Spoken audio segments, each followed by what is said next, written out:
Good. All right. What's going on? Let's get a 004. What's going on, E Will? Salute, salute. We'll be getting started in a second. All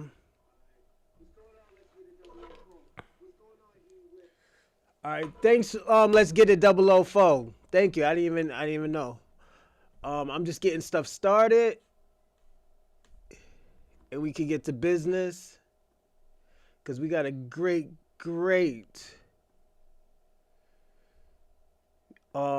reaction video today. So yeah, I'm excited for this one. I'm gonna be personally honest.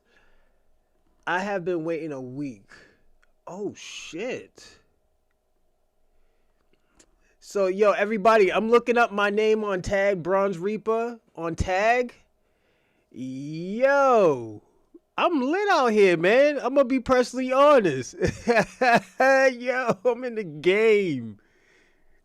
Yo, I don't. Yo, I'm gonna yeah, man. I feel like I'm in the game right now, man.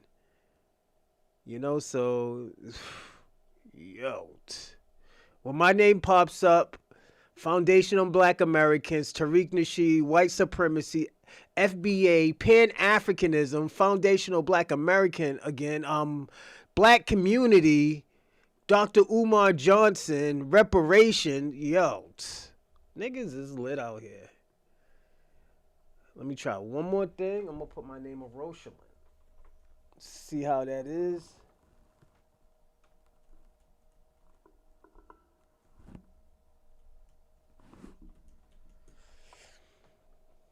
Rosalind Perkins. I'm number 2, yo. I'm number 6. Yeah, we gonna get them numbers up on a Rosalind Perkins name. Watch, yeah. Black Americans, Black culture, yeah.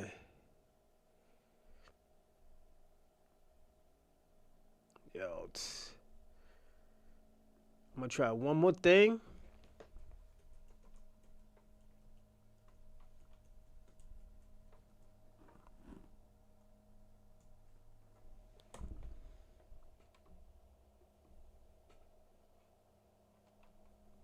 All right, I'm gonna get this up too. Oh yeah, it's only 24 right now. The Chocolate Man podcast tag name it's low, but the Rosalind Perkins and the Rosalind Perkins and the Bronze Reaper Media, yo, I'm hitting a 59.8. Yo, I'm finding this out about myself, man. I'm loving myself right now, man. I'll personally be honest about that. Let's see. We good. I'm gonna say this, everybody. Oh, let me check. Let me check my joint. Cause I was doing a reaction video for P Hub. So, yeah, I always jump in P Hub and do a reaction video. Probably, I say twice a month. Probably 3 times. Man, I'm gonna be personally on. I think I do 3 times every 2 months a reaction video for P Hub. So like yo, I'm hitting all corners. All type of entertainment, all type of knowledge and stuff like that. So it's all business. With the P Hub, it's all business. Cause I'm also gonna be personally honest. I'm doing a documentary. I've been working on probably a year, and it's called the Sex World Revolution. It's gonna talk about all the type of lifestyles, all type of jobs, businesses to come up. Come up like I thought you would. Thank you, man. Thank you. Let's get it 004. Hey, man, I couldn't do it without y'all, man. So you gotta give yourself more credit. So yeah, thank you. Thank all of y'all. It's cool to give myself some credit, but truth is the truth, man. I couldn't do it without y'all, man. Y'all got me lit out here. I'm gonna be personal. I would never in 1,000 years would have thought I would have got 50,000 views. So yeah, it's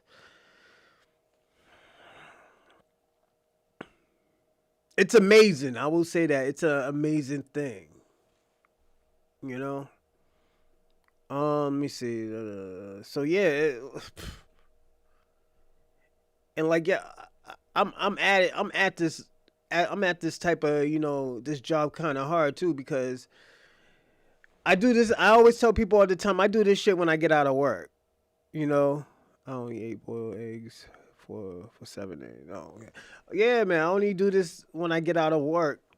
So that's why I laugh all the time when they be like, "Yo, Rosalind don't got no job." Oh, okay. I ain't got no fucking job. Okay. I don't know how I've been paying for all this equipment if I didn't have no fucking job. I'll tell you that. No, I do work and stuff, so definitely I'm super excited, to see what 2026 will have in store for us, for all of us, not just myself, but the Black American family, the foundational Black American family, the Black Native family, yo, just all of us. Even for the tethers, man, I want to see what y'all got in store for yourselves. It's cool, and I'm gonna say this: it's cool to joke around and all that other cool shit and stuff. But at the end of the day, Black Americans, foundational Black Americans, always wish y'all niggas the best. It's just I wish that y'all niggas can stop hating on Black Americans, and you don't be like, oh, we don't hate on y'all. Y'all are just jealous of us. It's like, yo, jealous of what? Not wearing flip flops. Not wearing the was it the Pan African or the Rastafari tank tops with the holes inside. Nah, we're not jealous, man. Niggas is lit out here, man. I'm just being personally honest. And we gotta be, and if we're actually really being honest, y'all couldn't even get lit in your own country. So you know what? You welcome, man. You welcome. You know. Hold on a second. Reason, turn heel and the tail. Ooh, shit. That's gonna be a good one tonight. But yeah, we got to be personally honest about certain things. It's funny who thinks about tethers all day. Yeah.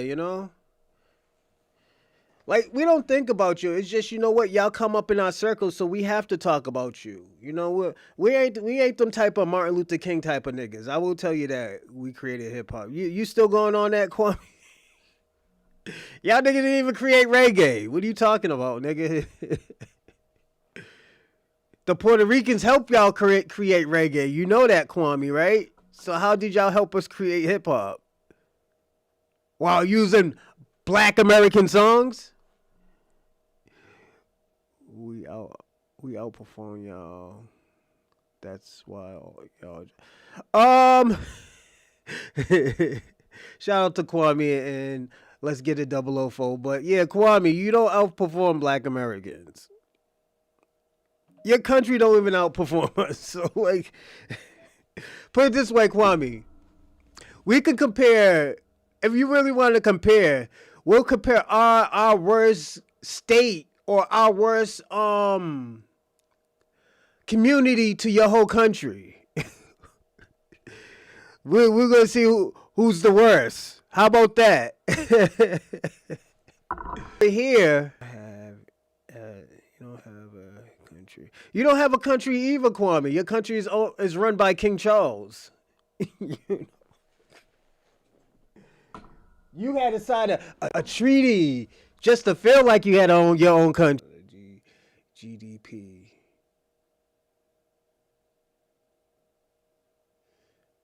Give me a second, everyone.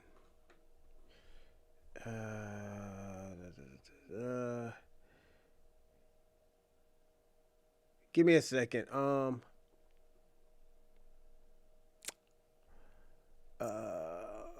Okay, cool.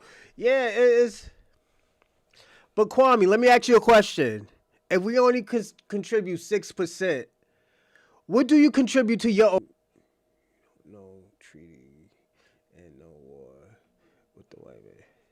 But that's the thing, Kwame. We don't mind going to war. We don't mind going to war. It's y'all that's scared to go to war.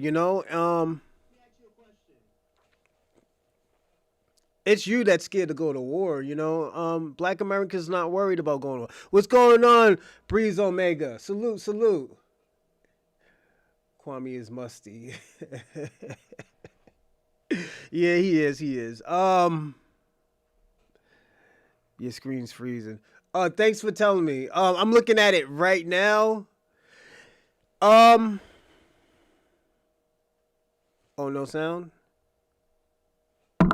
Alright, I'll turn it up.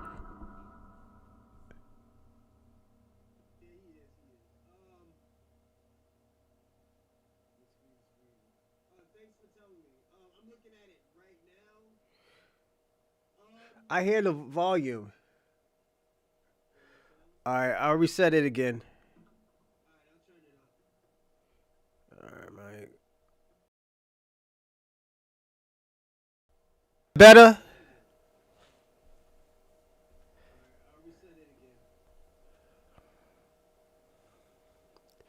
Alright. I'm thinking about resetting my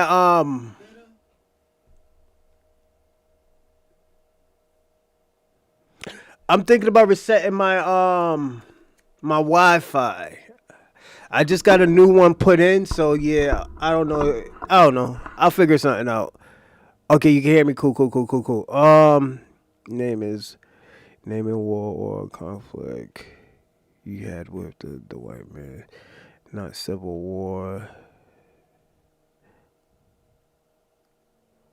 The Seminole War. The Seminole War. Kwame, you gotta understand, we've been in every war in America. It's like this, Kwame. You can ask us questions all day, all night, but you signed a treaty not to get bullied or not to be oppressed. You didn't stand 10 toes down for your people. And the treaty that you signed was to oppress your own people. So it's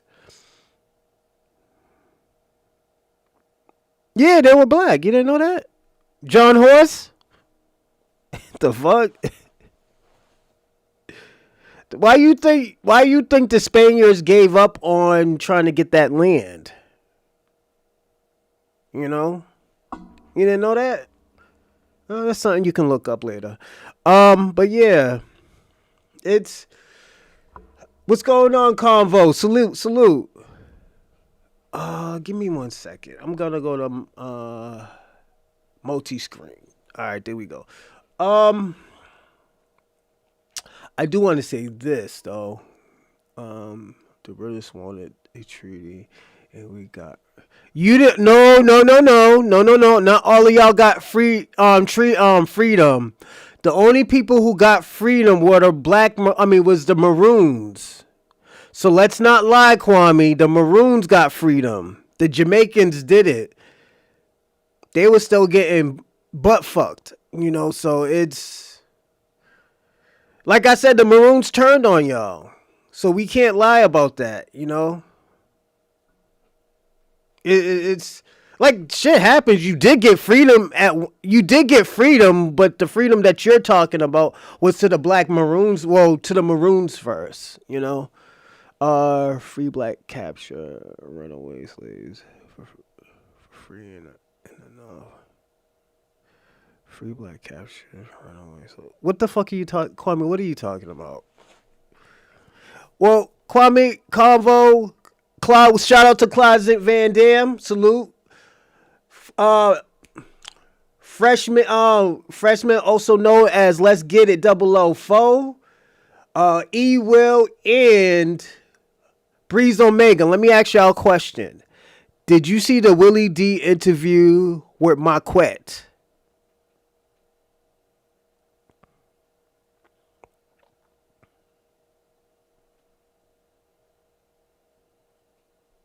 And the thing about it also too, Kwame, I'll answer this question after I asked this question, because this is what we're gonna. Did you like it?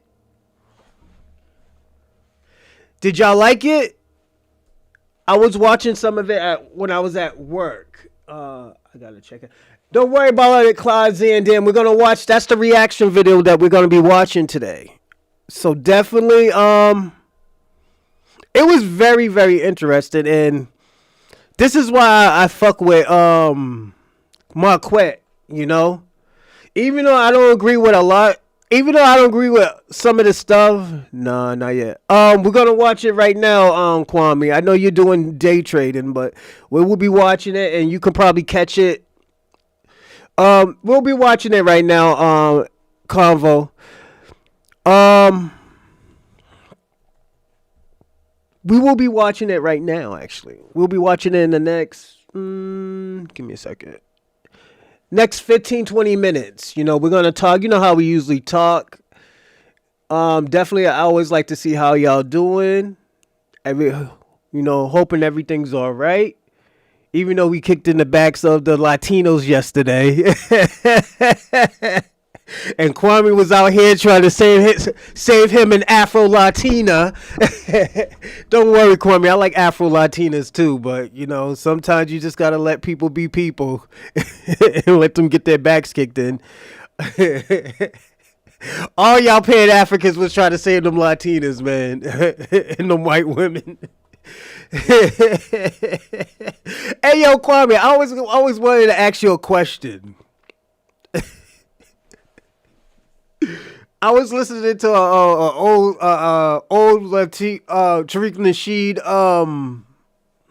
video with you in it. Did you really say you like white women? And did you say, "Oh, I was he was there. I was writing back what Tyler the Creator said." And shout out to Tyler the Creator. He's actually Nigerian. He's half Nigerian. So shout out to him. Did you really say that? Well, I was just rewriting what Tyler the Creator said. This nigga Kwame's crazy, man. I do you like white women, Kwame. It's all right, man. I know some Pan Africans that love white women. They be respirating for white women, like start sweating, like I need me a snow bunny right now. Nigga can't breathe, he can't eat. All he need is a snow bunny. Nah, shout out to the snow buddies, man. There's some good snow buddies out here for that helps the black community. I will say that. Let me not, kick their back ends too much, But yo, let me ask y'all a question. It's a kind of a crazy question. Nah, Kwame wants himself a breakfast. He's going the Robin Givens route, huh? Oh shit. I love my FBA sisters. Yeah, man. Ain't nothing better than an FBA woman, man. Give me a second, everyone. Oh, shout out to Let's Get It 004 with the Cash App. Thanks, player. But yeah, man. Yo, man. I would tell. Hold on. She came back from.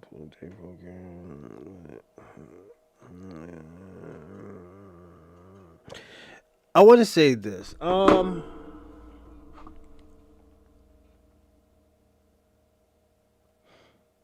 on one second. Somebody text me. I just gotta see if my director. Oh, yo. Tell me why I put in this. Yo, there's this app where you could get a 55-inch TV. I got my root work package yesterday. I got some extra. Oh shit! All right, let's get it 004. Hey yo, I meant.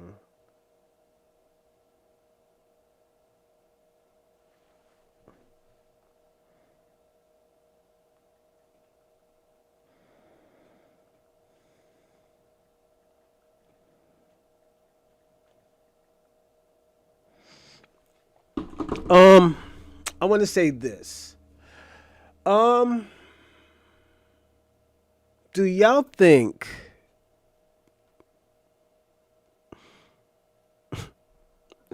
and I'm going back to what we were talking about yesterday, do you think white supremacy is the laughing stock of the white community? You know? You know, because we look at other races, movements, and stuff like that. You know. Oh no, was I froze? Your screen froze. Oh no, I was writing a text. Sorry if it did. Do you think? Yeah, because just looking at their community, man, and looking at other people's communities, like the Latino community and the Irish and the Italian community, their degeneracy, people don't care. They just hide. Even in the Asian community, their degeneracy, people don't judge and stuff and tell these people that, yo, that shit is wrong. Everything is told under, in the dark. Give me a second.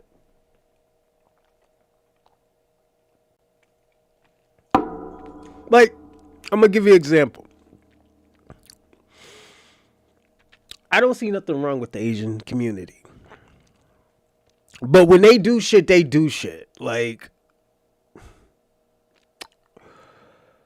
there was an incident that happened where a kid got shot. There was an argument and stuff like that. Motherfuckers wanted to come, and it was just it was just probably a miscommunication, or just a miscommunication, like most Black Americans. This is a miscommunication, and it turned into gunplay after somebody swung. Bam, little kid got shot. Then he tried to, off the little kid. Gun jam, motherfucker ran, I heard.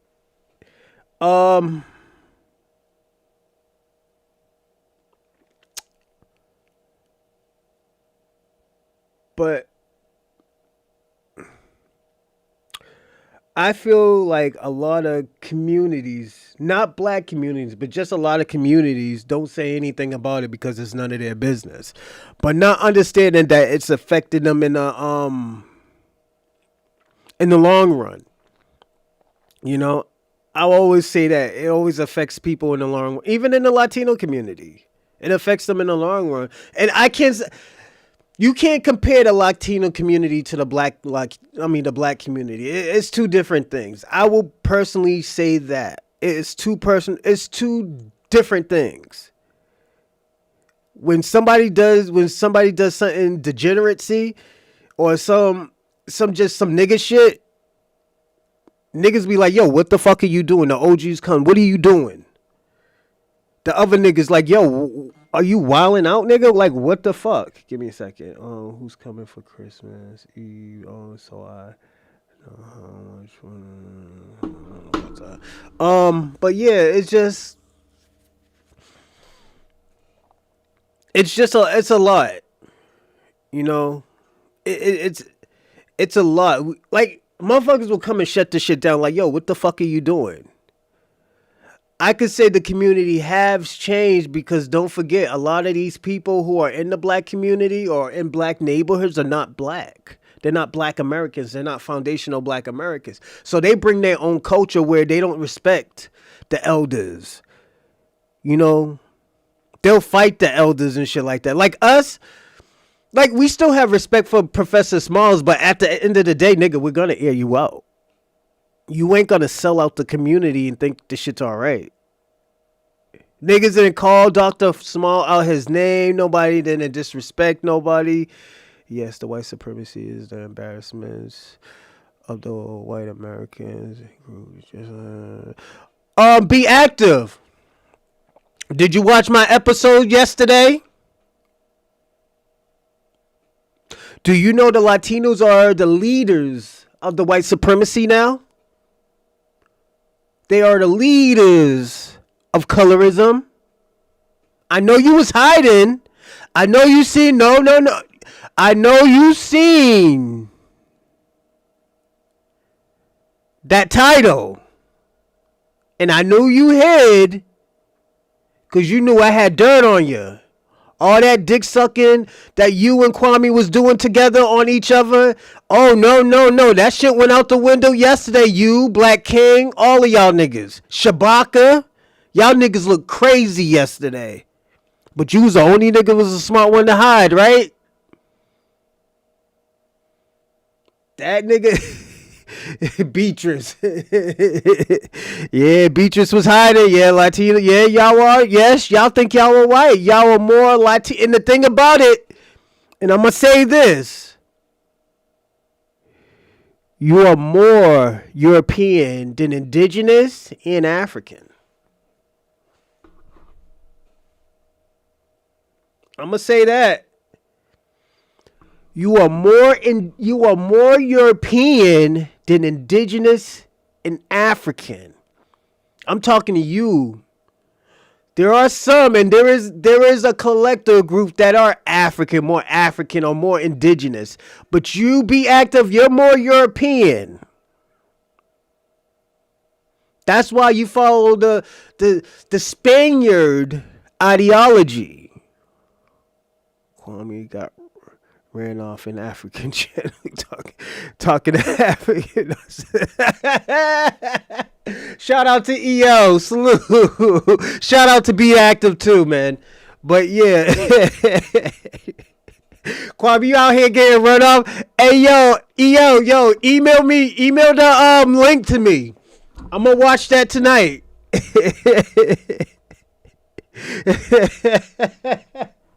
Damn, Kwame, you still getting run off of shit, man? Jesus Christ. But yeah, Be Active. I'm telling you, there has never been no solidarity, no... And you gotta watch the episode, Be Active. And I did that, and the thing about it, I'm very disappointed of you because you know what? That title of that show was for you. Because we had a conversation Friday. And you told me there was no colorism problem. There was no racial problem. There was no racial problem between blacks and Latinos. And I told you, yes, there is. There is something going on. And you told me no. And we did the research. We watched the videos. And you weren't there to defend the Latino people. I had to defend them to a certain extent.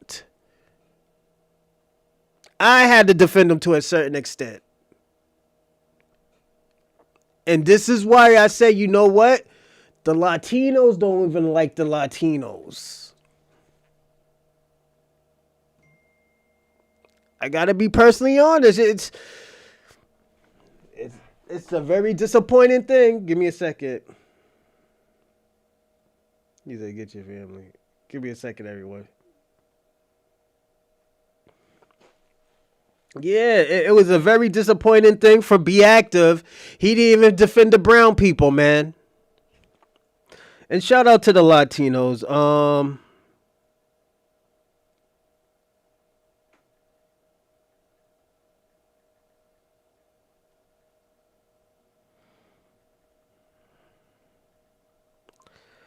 You know, and shout out to the Latinos, man. And definitely shout out to SP because you know what? I warned Be Active, and I told him, I was like, yo, the shit that you're saying is not true.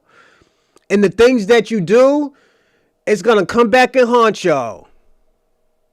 And we seen the nasty side, the ugly side of the Latino community.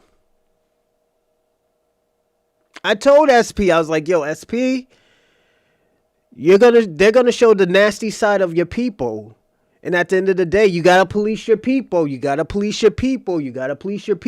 How many times I told you that, Be Active? Gotta police your people. If you don't police your people gonna be judging y'all as a collective. And you can't be like, oh, not all of us is like that. Because you know what? You're guilty by association because you knew.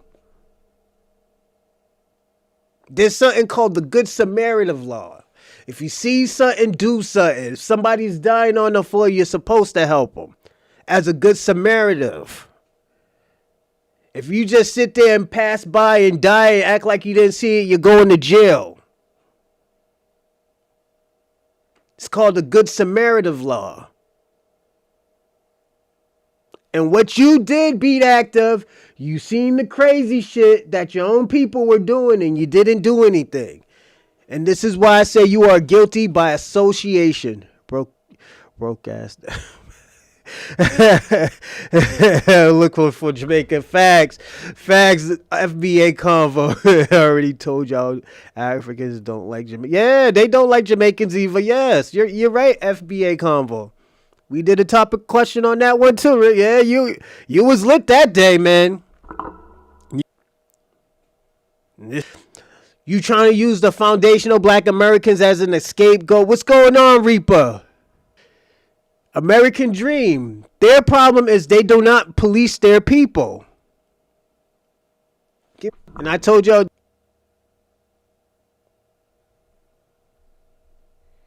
Damn, is this shit freezing again? Yeah, all right, I fixed it. Cool. I don't know, everybody. I think I'm using too much juice for my joint now. But we backed at it. I had to reset it. I do want to say this, and this is before we start this show. American Dream. Did you see this? Did you see this interview? Freezing.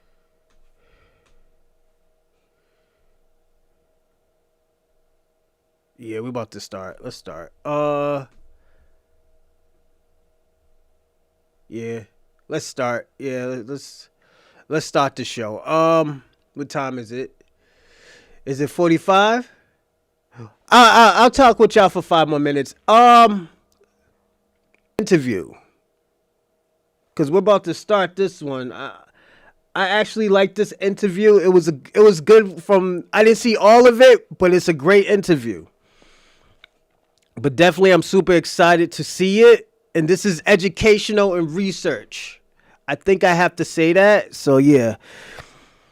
The Pan-Africans are trying to stop the stream.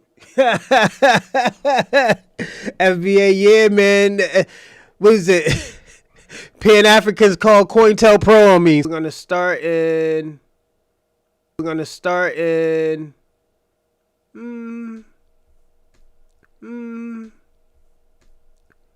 Actually, let's start right now.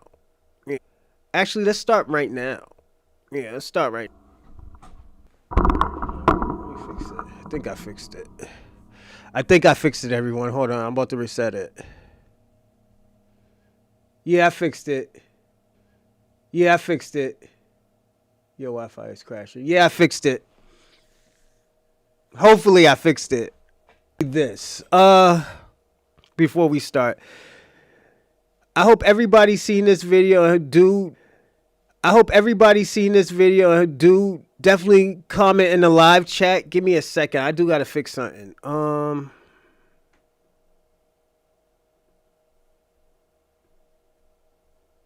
right, cool, right there.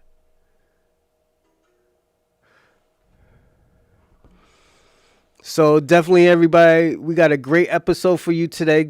I'll start over, everybody. Good morning, everybody, and welcome to the Bronze Reaper podcast. I am your host, Rosalind Perkins, and how's everybody doing today? We have a great episode today of Marquett and a great interview. I only have seen a great interview. I only have seen probably 1/3 of it, and I was thinking of a topic today. And the topic that I wanted to do, I don't know. I wanted it to be good, but I actually wanted to do a reaction video. So I started watching this. What? Oh shit! Hold on one second. I gotta reset something.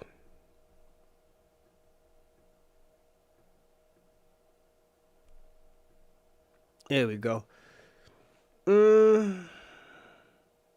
All right, there we go. Peace. What's going on, Ohio? I don't know what's going on with my service today, but I did have to reset something else. But this is gonna be a great video. I hope everybody enjoys it because we're talking to a scholar with a legendary rapper or rap group. and we're gonna see how this turns out. And I think this is gonna be one of the great interviews that Willie D has. Where a scholar, I personally wish he could do one with Tariq Nasheed. That would actually be a dope one. But this one will be great. And let's get to it right now. Where we got to be serious, like you heard. Willie D Live. It's Willie D, y'all, back with another episode of information and instructions to help you navigate time. What's up, Ken? You adding the sound effects in on that one? Yeah, you know, I'm you just chilling. you just one of them type of dudes, man. You know that you got to have the megaphone, you know, when you say your name. I appreciate that. Because you make a lot of noise. You know, it's about that time. I think that, you know, we're in an important place where we got to be serious. Like, you see all of a sudden the white supremacists are going a little bit harder. We see that the birth rate of the black female is 1.94, which is not enough for replacement, so our population is declining. So we see Trump talking about a 50-year mortgage rate, which is like, what, you got to get a mortgage when you're 8 years old to own a house? So the world is in a very sensitive place, and I think that if good men don't stand up right now and do something, it's going to be bad. You brought him up, man. I didn't want to bring the dude up this early because I know it's all about you, man. But that SNAP program and Yes. Can you expound on that? This is a touchy one because, you know, I come from where the soul of black people are currently, which is in urban areas. I grew up on food stamps. Not where they give you the card where you got dignity and people think you swiping a bank card. Right. I grew up where they give you them colorful ones. You hear me? Like everybody looking like, oh, he's. I don't know if y'all grew up with food stamps. They always had a great job. So, and this is where I always tell people all the time. When people sit down south, when they come up to the north, we always worked hard. We always had houses. We always had the great things. So I always tell people I don't know where this stigma came where they say all black people is on food stamps. Especially not the people down south. Yeah, some of us might be on food stamps, but she retired and stuff. Like a lot of this is where the way how. And my mom, as soon as you get up there to pay for the food, she's like, I forgot one thing. Get in line, pay for that food. You know, and like you got to pull them out. You embarrassed. And so I definitely know what it is to be poor. I grew up on Section 8 housing. I grew up in LA in a place you didn't want to be. And what I came to understand, which is different from my experience, is that, you know, maybe this is not good for the black people in America. You know, especially when they have those requirements, is that these are the things that have destructed our communities. And community or tribe is very important. You can always rely on that.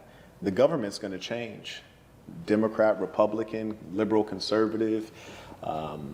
Hey, the economy's booming or the economy's busting. All those things are going to change. But if you actually have tribe, people who care about you, you have strong families, that you can always rely on and take to the bank.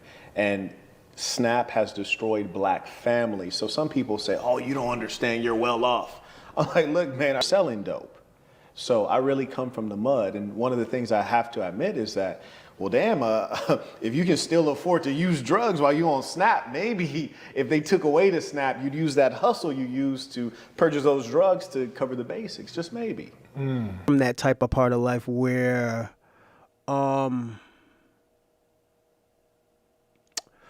everybody helped. Everybody had a part to play. And we don't see it now because as this delineation happens, we're going to start seeing it a little bit more. We can't depend on the people from, I don't want to say the 80s, the teenagers in the 80s, so the people who were born in the 1960s. We don't want to depend on them no more. And the reason why is because they failed us. They failed us in the 80s. They failed us in the 70s. They cared about integration, and it hurt the mom and pop stores. It hurt our it hurt what we stood for. So now when you see now once you start to see what's going on in life, you're gonna start to see like, okay, you know what?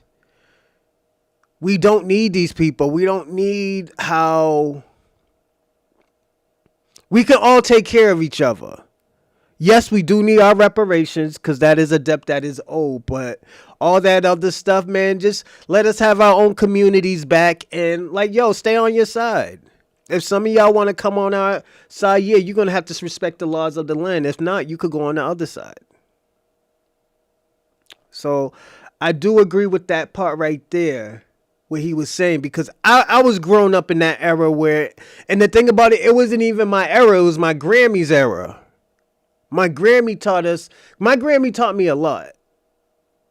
My Grammy taught me how to basically depend on myself. You can love your family, but at the end of the day, 9 out of 10, sometimes your family might not love you back. You know, and be great to people who are great to you. I'm being personally honest. Be great to the people who are great to you. And what we need to invent is the black family because it's currently dead. So, of course, my heart goes out to people who are struggling, but I think mostly they're not struggling as much as they think they're struggling. This is really where they're struggling. This is where the real poverty is, in the mind. It's not in the pocket. And so I say, get away those SNAP benefits. They're coming from a people and from a government that's never loved us. And we need to start getting back to the basics. So I actually celebrate. I think it's a holiday. You heard me? It's a holiday when he cut off them benefits.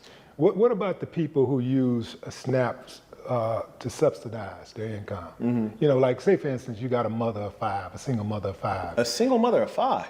Damn. It happens. There's a lot of That's a hell of a trick, boy. there's a lot of single mothers of 5 and 4s and 3s and 6s out there. A lot of them. Yes. But let's say you have a single mother of 5 and she's busting ass. She's not sitting back waiting on anything. Mm-hmm. She ain't getting no help from the outside, period. Yes. And she needs some type of subsidizing. Okay. What about that? Is there an exception for someone that's in a position like that? Let's say she makes $2,000, $3,000, $4,000 a month. Yes. But she got 5 kids, and you know how it is, how expensive it is to raise kids these days. Absolutely. So what if the government gave her maybe an extra $1,200 a month, $2,000 a month, Yes. to help her get over the hump? Is that doable? Is that something acceptable in your eyes? No, because we have to look at the long term, and there can't be any birth without pain. So in the transition period, there will be some challenges, but we have to remember America is in fact the wealthiest country to ever exist, even with the poverty that we have. And also in terms of black people, if we're just talking about black people, we have it. In fact, we're the wealthiest black people on planet Earth. So we have it. And there's something called civil society. I have been saying that, and this is why when Kwame brings up, oh yeah, we work harder and all of this, I said, so why aren't most of y'all successful in your country if you work harder? You know, then they start talking numbers and all this other stuff, and you just throw it out the windows like, yo, you can't talk, like, look at black Americans. We had to start over 3 or 4 times. We're always the first one to start over. But we always know how to be up here. This is why we always have to have obstacles. I think we're the only race, and I'm gonna personally say this. Give me a second. Let me see if y'all can hear me. We're the only race that always define obstacles and disruptions. What's supposed to have us in a certain situations, we always learn how to get out of it. So it's people always will manipulate the numbers and all this other stuff, but we'll know how to, beat the odds. We know how to define it. So yeah, nobody really can tell us anything. I'm gonna be personally honest. Nobody can't really tell us anything. So yeah. Civil society fills in the gap where government is not doing the work. And the truth is, government's original mandate is not to do all this extra stuff. It's to do the things that will be of common benefit. Government's job is not to reallocate capital. In fact, you observe that government's not very efficient with allocating capital. That's why the government's in tremendous debt. So what should government do? Roads, bridges, because you don't build bridges, right? And if you did build a bridge, it'd have to have other people on it. So you want them to contribute because they're using it in common. Conversely, if we were to pay $1,200 to this person or $1,000 to this person, we're A, misallocating capital, and B, we're allocating private funds to something that's not a public good. Government is supposed to be for the public good. And here's the most important thing. We really want to ask ourselves, if we continue to subsidize bad decisions, are we incentivizing bad decisions? I find it funny that you can find, and this is across all of the colors, across all of the religions, you find the people who are most responsible, most well off, most intelligent and educated, when it's, why don't you have any kids? Oh, we're gonna plan it out. We're gonna make sure the time is right. We're gonna make sure our finances are right. They're making all these plans. And then it's the people who don't have their life together, the people who are uneducated, the people who are unprepared, the people who have poor emotional intelligence. You don't have to ask them why they didn't have kids. They got 3, 4, 5, 6, 7, 8. And what is probably gonna return the least. So I say all that to say this. I love that a woman might have 5 kids, 6 kids, 7 kids. I say carry on. We need to repopulate, especially the blacks in America, because our population is in decline. They say we're 13%. I'd say it's probably like 10%, our ethnic group, which is to say the foundational black American. Black people, yeah, with immigration from Nigeria and Haiti and other places, black people might be at 13%. So I would say, yeah, do have kids, but select a man who is honest, responsible, and reliable, and have children with him and obey him, and he will honor you and he will honor those children. And we'll see women make rational decisions, and women are rational. Oh, you better believe it, because they know how to fill out that application and get that EBT and that Section 8 and all those safety nets that they know are there. But when they know those safety nets are not there, they will make the rational decision to deal with men who are honest, honorable, loyal, and responsible. And then we will have some wholeness again. And the truth is, the government is not our father. The government is not our friend. In fact, the government is largely the reason that black people were disenfranchised for a long time. They still owe you 40 acres. I'm going to say this. Hold up. Let me finish. 8 acres and a mule. You've not got either. So you think that this EBT is your form of petty reparations. No, it's your form of prison. And what's more is they're not giving this to the poor people to help the poor people. You know who's benefiting off of that? It's your local grocery store that gets to rely on the fact that they know the government is giving you spending power to come give to them. So I'm going to say this.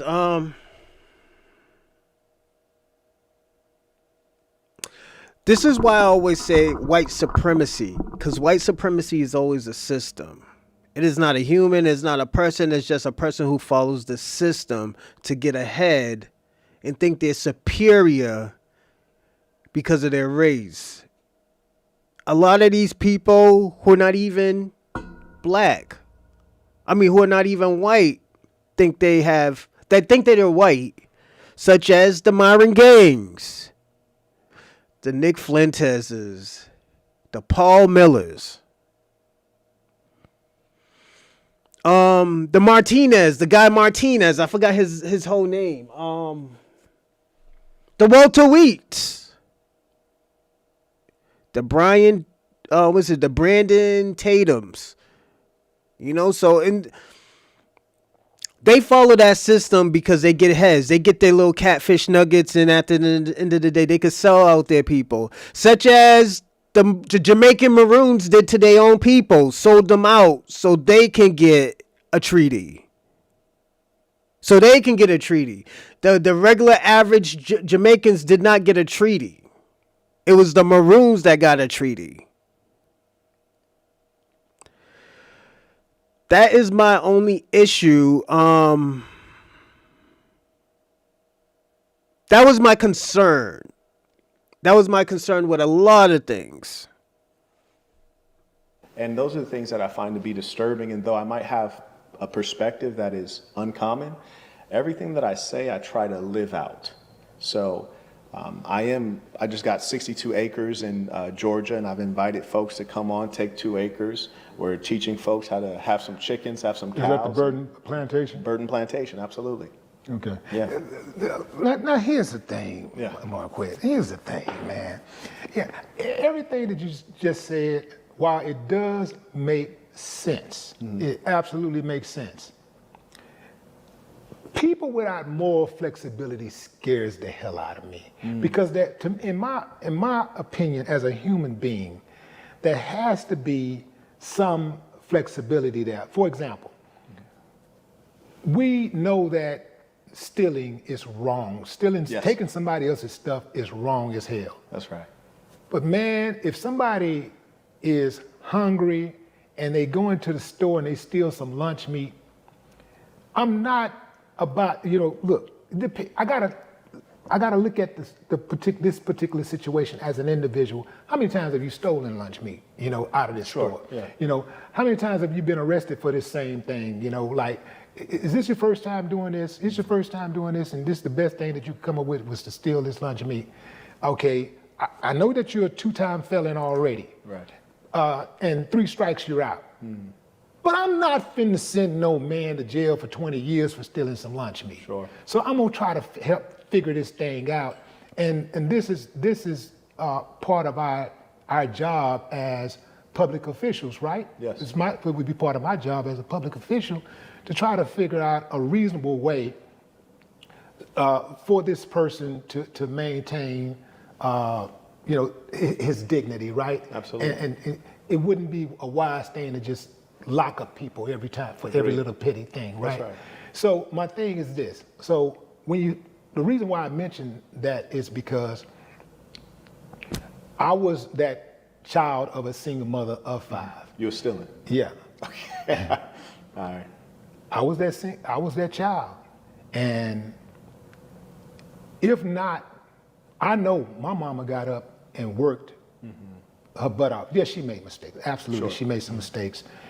She did make some mistakes, a lot of mistakes.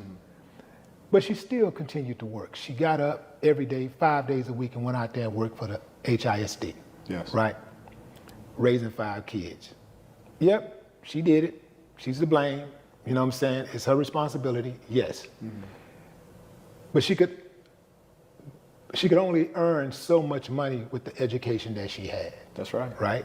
So had it not been for the government subsidizing, instead of, having, 2 meals a day, we probably would have been down to 1 meal a day. Sure.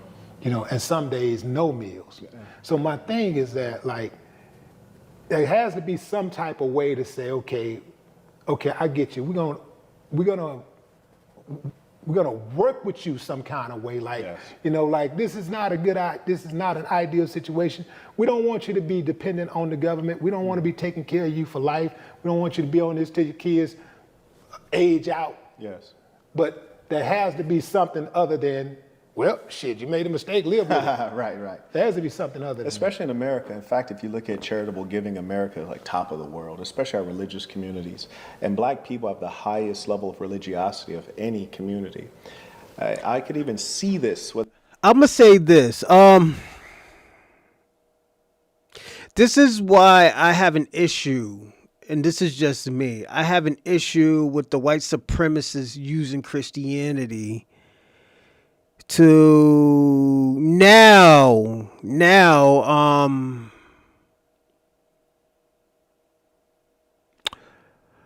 I have an issue with white supremacists using Christianity to dry bag for sympathy of what they're going through. That whole shit that they did with Charlie Kirk when he got popped in the neck, I had an issue with it. That was a very big concern, because at the end of the day, it tries to hide their violent side, where they were sending death threats to HBCU schools, threatening Black communities. That was my issues. They didn't even, I'm going to say this. It was so bad because at the end of the day, they didn't look at any other race. They just looked at the black race.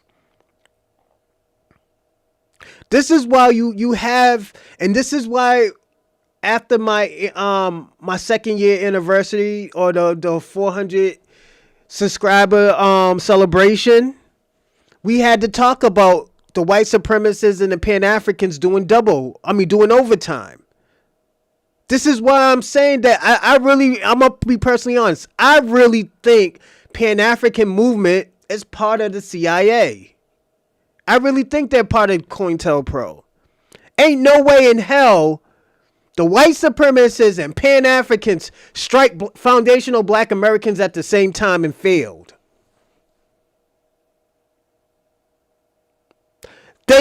I'm telling you, after my 400 subscriber celebration, that's when I started seeing that shit.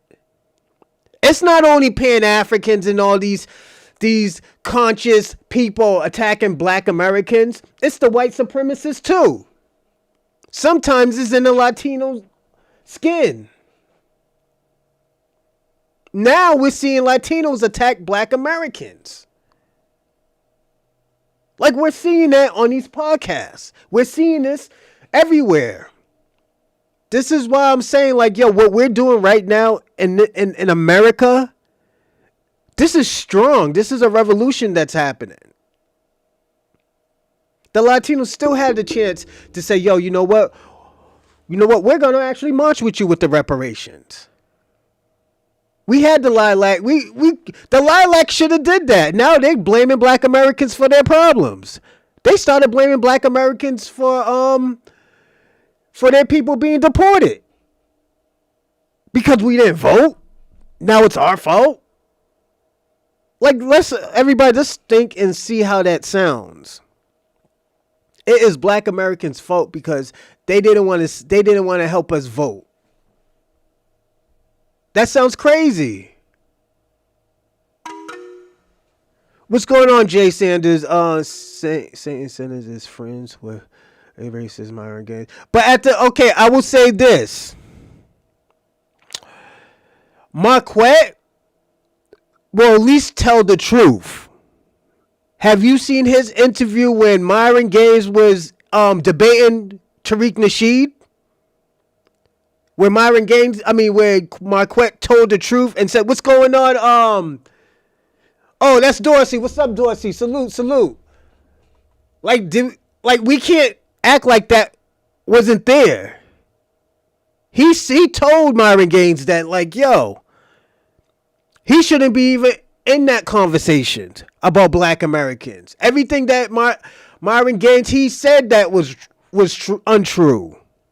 Friends or not, Marquett told the truth. Marquett is out here fighting for black Americans. He is trying to make black Americans better. So at the end of the day, yeah, he could. Let me tell you something. I could be friends with Donald Trump and still be against of what he's trying to do and say.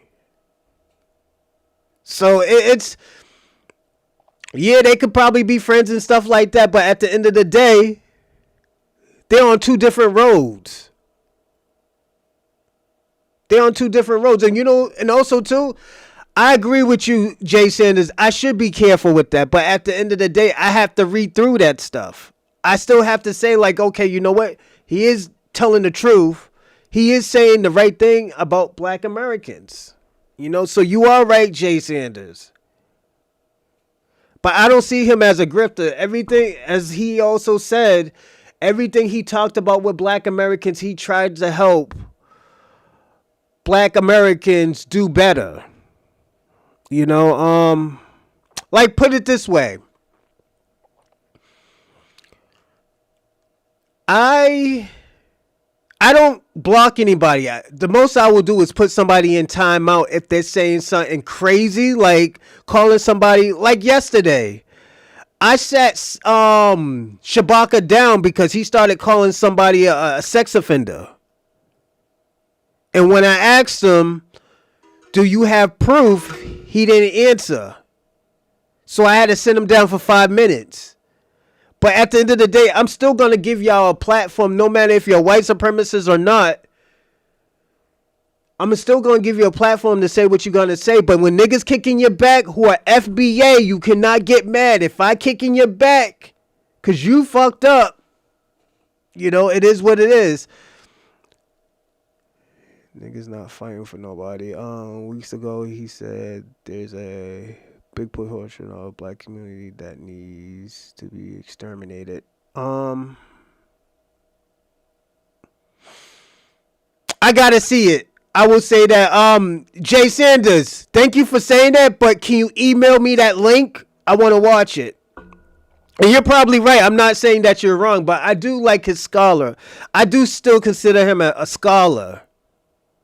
You know, because he does put work in. But dude, I'm going to say thank you, Jay. White supremacy says things like that. What? Exterminating black.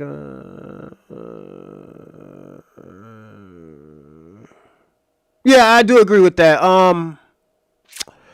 But you want to hear my theory, Jay Sanders? I'm going to say this. I'll try to find it. Thank you. I do appreciate that. You want to hear my theory, though? Jay Theory, my theory is all those people who are doing those crimes, I don't think they're black Americans. Are there some black Americans? Absolutely. But I personally only think 8 to 10% of black Americans are doing the crimes. But most of us are working. Most of us is trying to find a job. Most of us are trying to do right in this world. So at the end of the day, the stigma, I'm going to say this, the stigma that is being pushed on us, yes. I don't think all of us is doing that. And if he did say that, I do not agree with that. I don't agree with what he said. So I will say that some people are extreme and what's up, Convo? I do agree with that. Marquett scammer? Yeah, probably, who knows? I like his content. I will say that. I like Marquett's content. So yes, if he's a scammer, he's a scammer. I can't prove it, you know.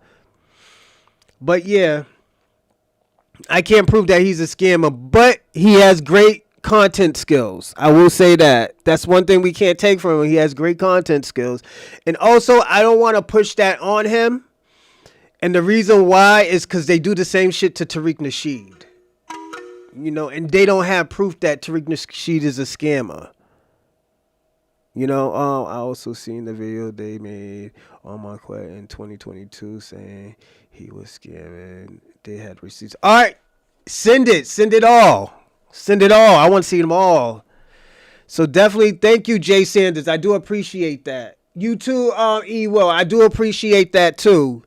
Think about it. I'm not saying y'all wrong. Research on that too and see if that's true too. So don't think, oh, I'm just one-sided because I'm a big fan of his content. Don't give a fuck about it. It's just, if you're a scammer, you're a scammer. Because I'm gonna give y'all an example. I supported from February, March, I supported Dr. Umar for a very, very long time. From March. I mean, after March, I stopped supporting Dr. Umar. But before that, I always supported Dr. Umar because at the end of the day, I thought he was for black Americans. But when these things started coming out talking about we don't deserve reparations, we should say that support and thanks Columbia is 122 in debate. Yeah, I support Cap too, but at the end of the day, I can disagree with Cap. You know? And the reason why I can disagree with Cap because I am a black American. Black Americans will always come first. You know? No matter what I do, who I'm dating, what is said, black Americans will always come first. Always come first. You know, I knew Dr. Umar was a fraud. Dorsey, I defended Dr. Umar for a lot of years, and I was saying, yo, that school is gonna be built. That school was gonna be built. And I just had to throw it out the window and say, yeah, that shit ain't gonna be built. So it hurts because at the end of the day, when you're having faith in somebody trying to do great, it just doesn't work. But at the end of the day, like, yeah, I'll support, he's a black man. I'm gonna support black men as I will support black women, so it's, at the end of the day, Jay Sanders and E. Will is right. I do. But let's get back to it. Out the data when I used to teach in Baltimore, Maryland, which is an overwhelmingly looks like. And you'll walk by 3 churches before you get to that school, at least 3 churches. You walk by God knows how many crackheads. You'll walk by how many women selling their bodies, whether they're of age to do so or not. So the religiosity is there. And remember where we come from as black people. Once enslavement ended in the formal sense, it resumed in the prisons. But once it ended in the formal sense and we go into Reconstruction and then Jim Crow, you think they had all these programs to help us out?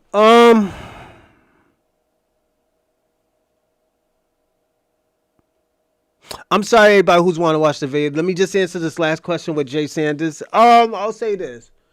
That's fucked up. Like I say, even when I make my millions, I'm still gonna always support the black community. I'm a person, even with my money, I'm gonna try to help the black community because I know that's where the money is. I will make the grocery stores. I will make, resources and stuff for black Americans first, because at the end of the day,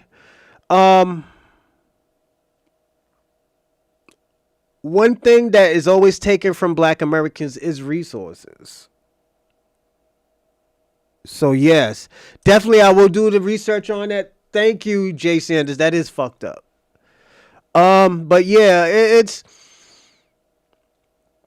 I'm gonna say this, Jay Sanders.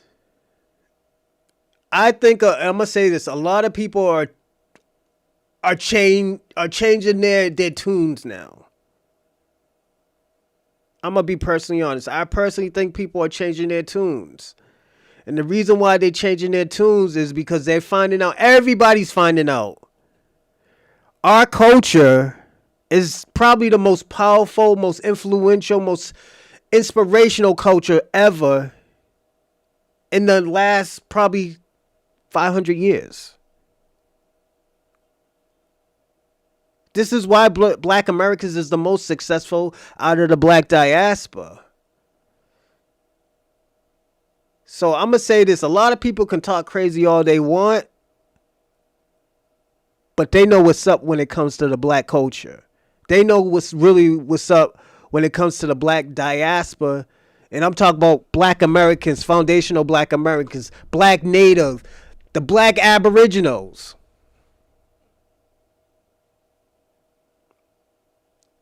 In the last 200 years, ain't nothing could go through. Ain't no project, ain't no idea cannot go through without going through a black person's hands. Oh, no, I get it. I know he meant tax racket. And at the end of the day, I don't know if he was talking about moving or hanging out, because sometimes you can't hang out with certain type of people. I'm going to be personally honest. I'm going to tell you this. I used to have a homie in the streets heavy. When he did 4 years, got out of jail. But within 4 months, he got killed. And the last thing he always told me, don't hang around these motherfuckers. Don't hang around these motherfuckers. He's like, yeah. He's like, I know I'm in these streets. I know I'm doing what I'm doing. I'm trying to get out this shit. And he didn't even have a chance because he died within 4 months. He died within 4 months. And this was a week before my birthday. I'm going to tell you something. 2 bad things happened before a week of my birthday or my birthday. One was my uncle went to jail for 10 years. The other one was a person who I consider a big brother, because I don't have a big brother, got murdered. And he accepted, I'm going to say this, he accepted his fate. So at the end of the day, it's fucked up what he say, but I think he was being brutally honest. And it's till this day, I still wouldn't say that. But there's people who are comfortable that is saying that he didn't take his own advice. Yeah, some people can't take their own advice.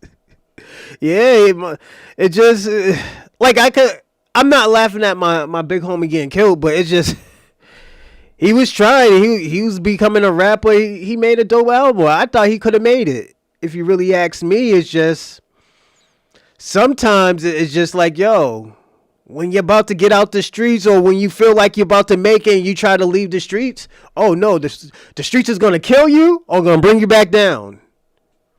We have watched Power. Ghost made it out. He made it out. It's just people didn't want him to leave. He was the bread and butter of the streets. He was protecting everybody. When you're good in the streets, they don't want you to leave.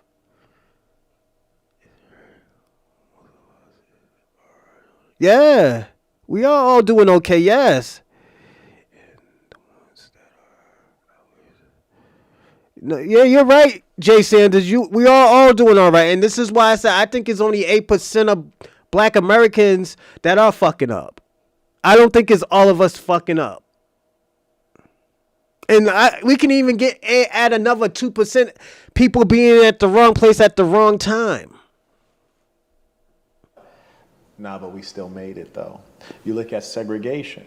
Turns out that the per capita income of black people were better off during segregation for a number of reasons. There's a great article in the LA Times, circa 2008, and the article talked about the fact that during segregation, it forced the black lawyer or the black doctor to live in the same neighborhood as the black janitor, which means that the children of the black janitor could see a real life example of a doctor or an attorney, a professional, someone who's bright, someone who's sophisticated and experienced. And those things have impact. And so what we must realize is that what is a government essentially? Just like in simple terms, what would you call a government? What would I call a government? Yeah. Non-performative. Right, yeah, I hear you on that. But at the end of the day, it's like an organized group of people that are supposed to provide for the common good. And I think that was really nicely put. Yeah. Because I think when you say organized, I think more like organized crime. Well, that's what it's behaving as currently, but that's not what it's supposed to be. And so what I say is we take our dollars out of that tax system, because what we think the government is, they're feeding back the dollars we gave them. Let us keep our dollars. We will regulate our own affairs here. And the gap that you talked about when you have a mother who has 5 children and they have to survive, that's where you have civil society, which is to say, gentlemen like you, gentlemen like myself, theoretically, you've been rational enough in allocating your capitals, whether it's time, emotion, your talents, and your money, that you're able to rise up. You're an efficient allocator of capital. Which is to say, if you observe something in your community, in your tribe, you would allocate capital to help or to fix it in their civil society, especially churches. You know, churches are well known for philanthropy and community service, and that's what fills the gap. But what we must stop doing is believing so deeply in black inferiority and white supremacy that we think that we cannot do for ourselves. That's a very dangerous idea. And so what I'm proposing is not that we leave these people to the wolves. What I'm proposing is that we allow the wise men, the elders, the successful men in our tribe, we take Salute to their your house, they take care pops, of theirs, you Dorsey. take care of yours. And we'll be fine. And what will happen... I want to stop that here because at the end of the what he's talking about, and this is where I disagree with Marquett. He's looking at segregation, but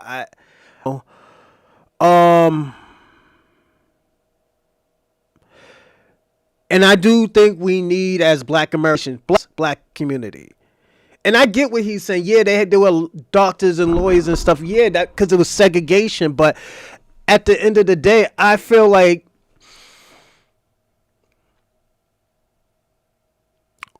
and this is where I stopped it at because he was cooking. He was about to start cooking. We do need the religious groups and these other groups to kick in, not just ask for money, not just say, "Oh, yo, there's an ATM over here. Come give your tithes." You know, so I think that is a problem, and this is why I have a support. I'm gonna say I have a superiority.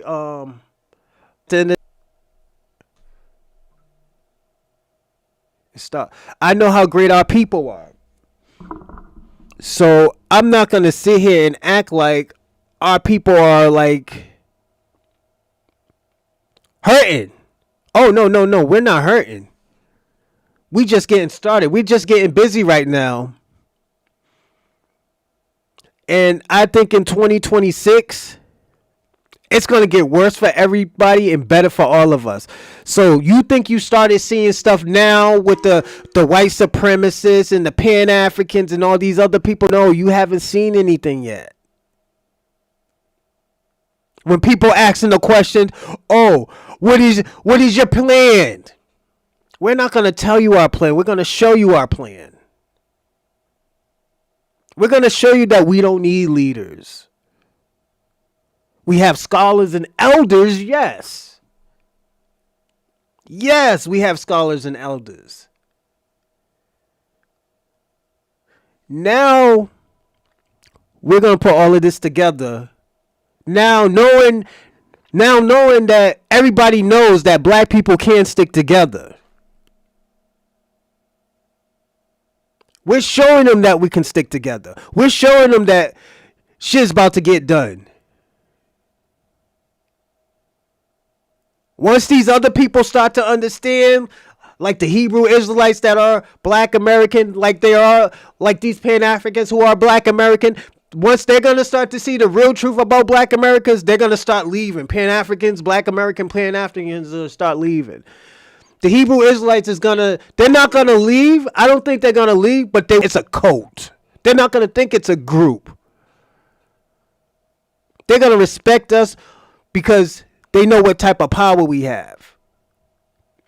We don't need to raise no fucking gun to get busy. We don't need to throw no punch to get busy, to make a point. But don't get it fucked up. We will protect ourselves. Y'all learn from Mississippi, Montgomery, and Ohio. Is that there will be a different level of shame of making those poor decisions where you're in a house with no man, or you decide to have more children than you can afford, and it will reorient our values and our foci. I'm telling you, I grew up in a ghetto, and I was the poorest kid in the ghetto, and mostly I kept getting evicted. It's mostly because, when your parents have a habit, even if they got the Section 8, they still ain't gonna pay that $15 that they gotta pay. And so I've seen it from the very bottom. And I know that if black kids in the ghetto can still afford Jordans, and I know because I got made fun of because I ain't had none, so I know everybody else had them, right? If they can still afford to smoke marijuana, if my mom could afford to have a habit, and my mom's a lovely woman, she got swept up in the 1980s, she's not the only one, right? So if all those things are still affordable, we know Facts, they that do, there's a little bit of Dorsey. give. And we know that there's a lot of churches, especially here in the South, that can pick up that slack. If you can give 10% to your church, the question is what you giving back? I'm going to say this, Dorsey, because he's right. This is what I was just saying. We got to stop giving churches these monies if they're not doing nothing for the community. A communion always meant the community. When you gave your communion, that was going back to the community. If we're going to talk about what would Jesus do, Jesus never kept that fucking money. Jesus went to go get himself a fucking job. That's why he was a carpenter. All these fucking parasite fucking preachers need to go get themselves a fucking job. And stop looking for handouts. If you're going to do it, just say, "Oh, yo, here's a donation to the fucking pastor." A motherfucker don't need to see you driving a fucking Bentley with these poor people's money. And don't act like this ain't happening. We're not gonna act like, oh, this doesn't happen often. The problem is the churches ain't gave back enough. And many of them have failed, not only the churches, the mosques as well.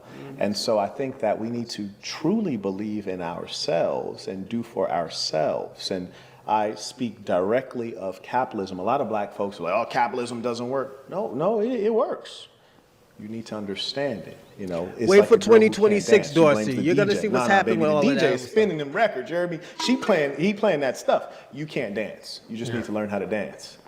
We talk a lot, not just me and you, but people in general talk a lot about how women allow the government to play them and trick them out of position with their husbands and the father of their children. But you know, there's two sides to every coin, and that takes two to tango. You know, we were forced out of the house because otherwise the woman wouldn't have been able to get the benefits. But we didn't have to leave. A lot. Hey, Will, Dorsey, Jay Sanders. Let me ask y'all a question. Everything you heard right here, everything that you heard from Marquett right now, do you disagree?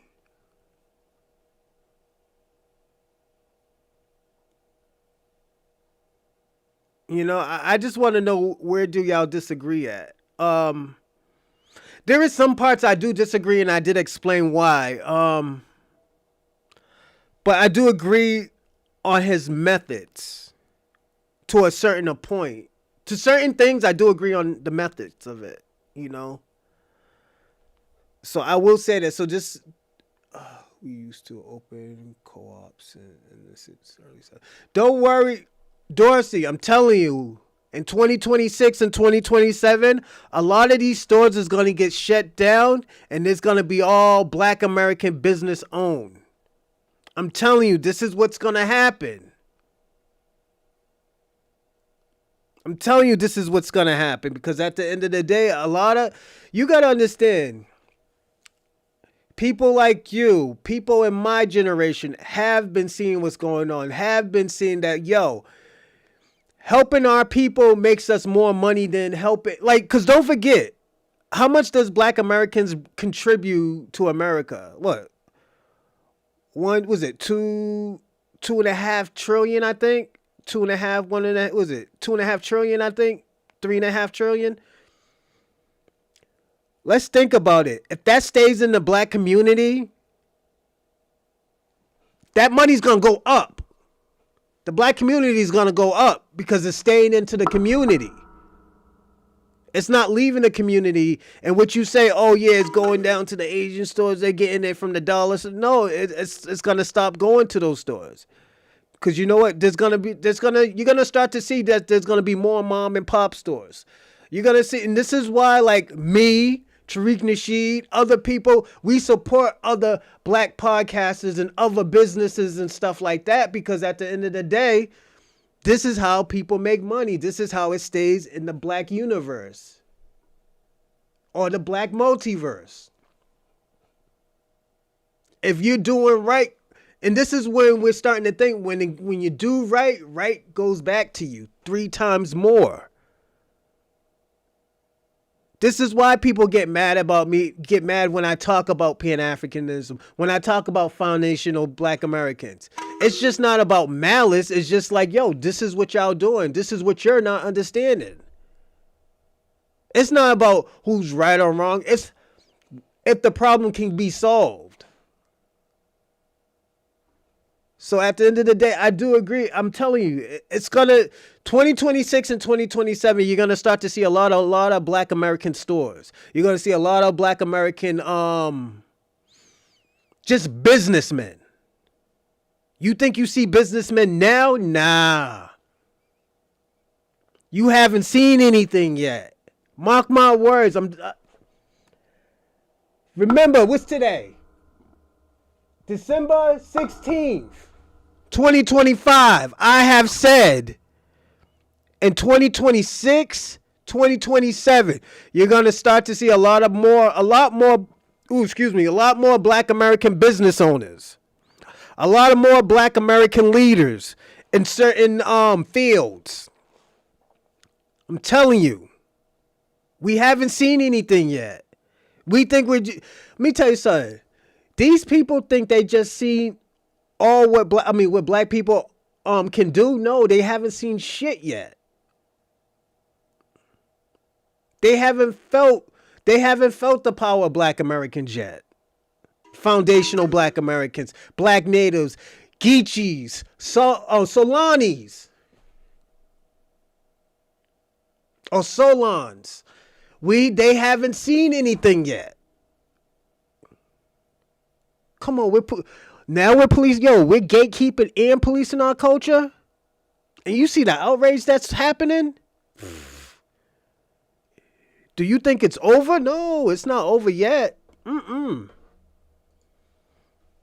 of us left. Some of us stayed, though. Sure. And those who stayed, salute. They don't get enough credit. Right. They said, you know what? I'm staying. The woman said, we ride Facts, this out together. Dorsey. Goddamn, if we sink, we're going to sink together. All of us. But many more people, they were desperate. And they fell for the okie doke, not realizing the damage that was going to be done long term to our families. So what type of responsibility does the man bear in, the degradation of the Black community, and the destruction of our communities? Good question. And the women love this particular question, you heard me? Because this is where they get to be like, no, it's really that. And it's complex because it's 100% the man's fault. But when things go wrong, the woman suffers at a greater level. People ask me, Marquett, why do you talk about female promiscuity so much?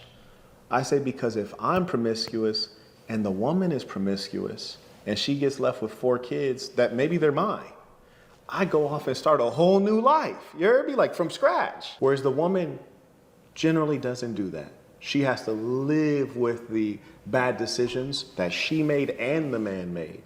So when I discourage promiscuity in the females, because you're going to suffer at a greater level.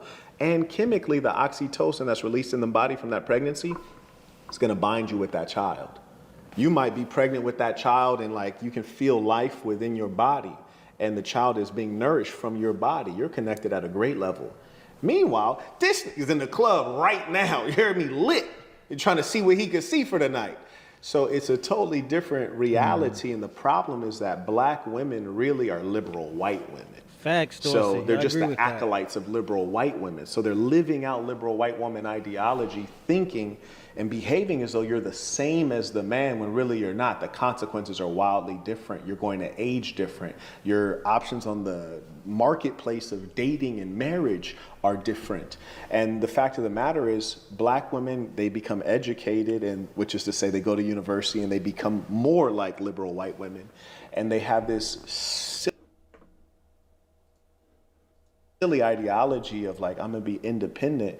It's like, love, you don't have the same history as the white woman. When the slave master was dominating, I trust he was dominating the woman as well. And he was a real patriarch over time. When we were here in the hells of North America enslaved, you weren't getting dominated by the Black man. What you need to get independent from, love? When you came out of slavery, were you being dominated, for decades on end by the Black man? No, the Black man was barely in control of himself. Give me a second. He wasn't dominant in the society. And what do you mean you want to get out and be independent? Were you a homemaker? Were you a stay-at-home mom? Probably not, because Black people mostly never had incomes like that to sustain that life model at large scale. So you're basically rebelling against something that never was real in your life. And this is why I think people hate me so much, is because I have the nerve to come out with new ideas. Most of what you'll hear Black women in particular say is something you heard a white woman say to them at university. They're just regurgitating it. I'm gonna give you some pushback on. Okay, go ahead. I'm gonna give you some pushback Talk to me. on the generalization. Okay. Because you make the generalization about Black women a lot, a whole lot, right? And and I'm not, and a lot of what you say, don't get me wrong, I actually agree with a lot of what we know are not true. And I know that, and you know, and I know you're not talking about all black women. No. But when people hear you say, well, in black women, you know, people, you know, they think, I'm talking about the people who suffer from cognitive dissonance, right? Okay. They go like, oh, he's talking about all black women, and I'm not like that, because I'm sure there's a black woman listening right now. I'm not like that, and I'm not like that. But you're saying, is there a particular group of black women that you think of when you say black women? I'm glad you said that, and I'm very fortunate to have a lot of really impressive black women around me. Wealthy, successful black women, obedient, good listeners, very helpful.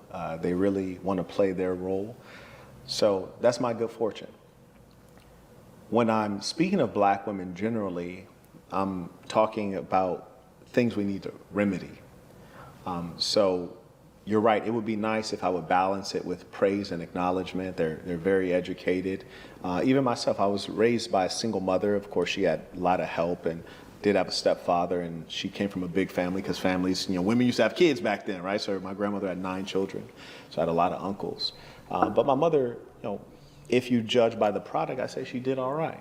And I appreciate that. But there are great speaking to a majority. So that means that a generalization would be appropriate and sensible. So if you look at the fact I'll stop him right there. I don't think there is a majority. I'll probably think, I would say probably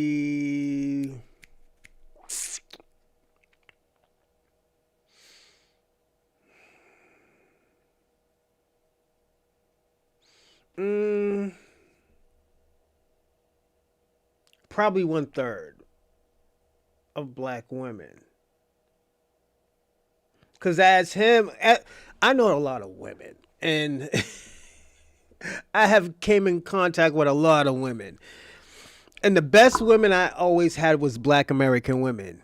You know, I always had the best black American women. And I love project women. You know, and what Marquett is saying is half right, because not all of them are like that. Most black women don't want to work. Most black women are actually seeing what's going on. But what he is right about is a lot of these black women, and I'm talking about these black women that are educated. So these black women who are educated,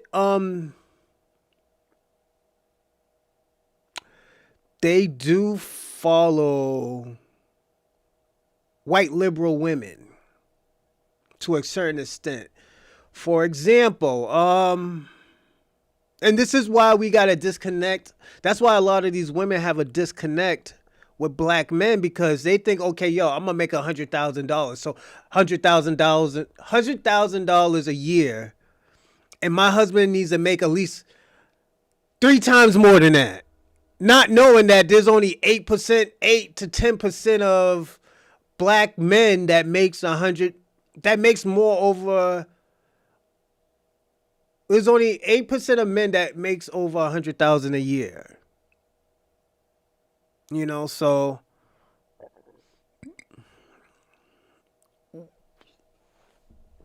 y'all gonna be chasing the same guy instead of finding a guy that works every day.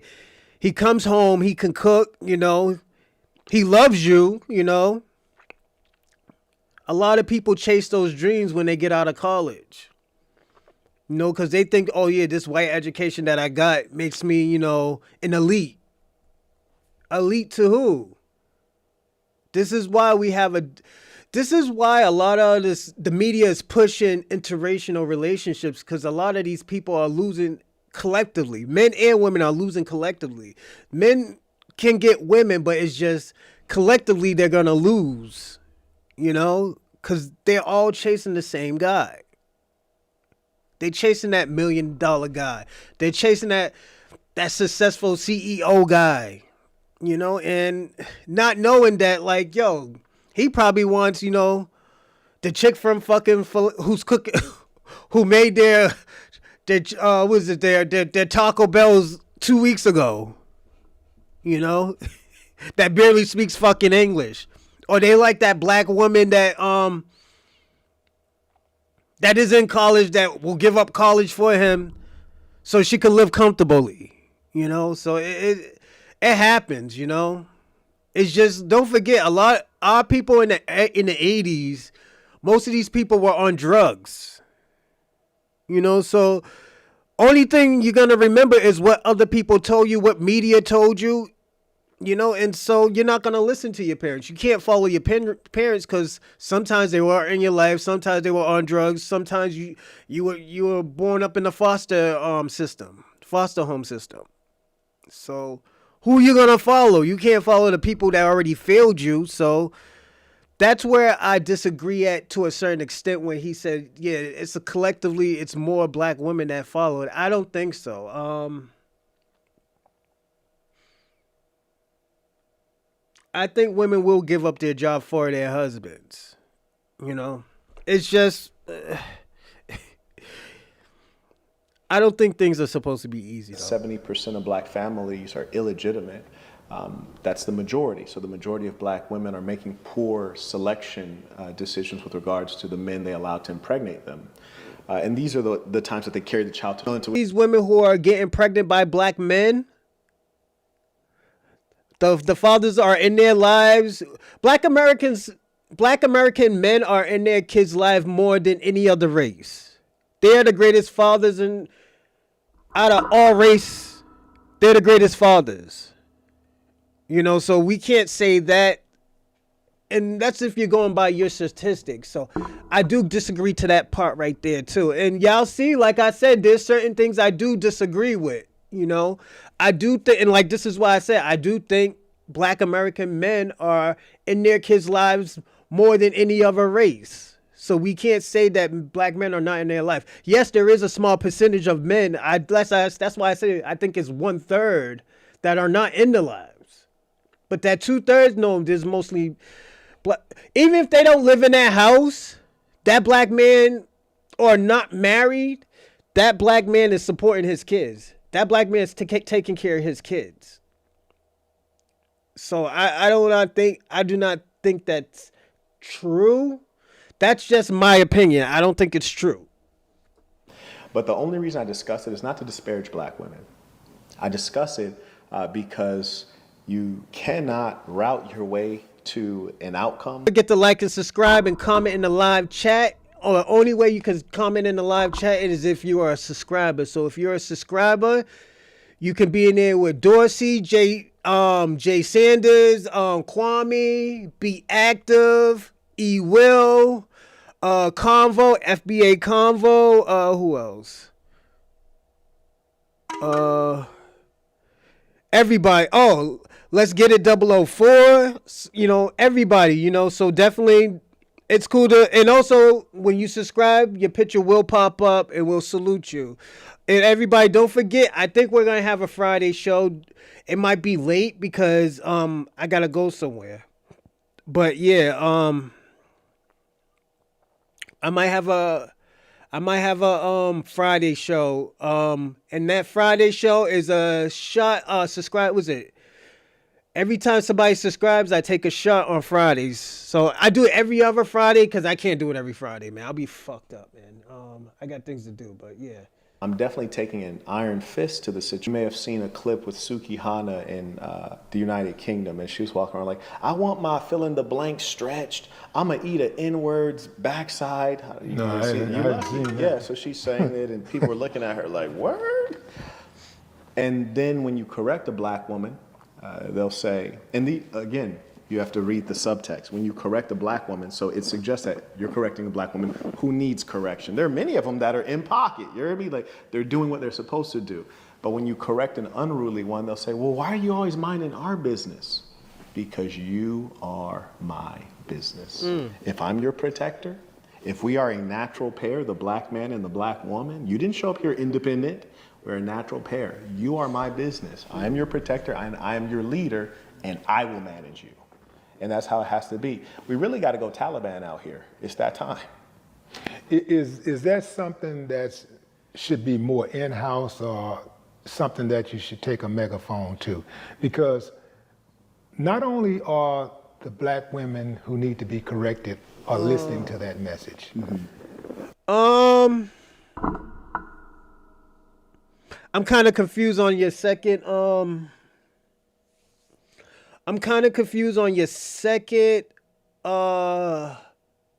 comment, Dorsey. But yeah,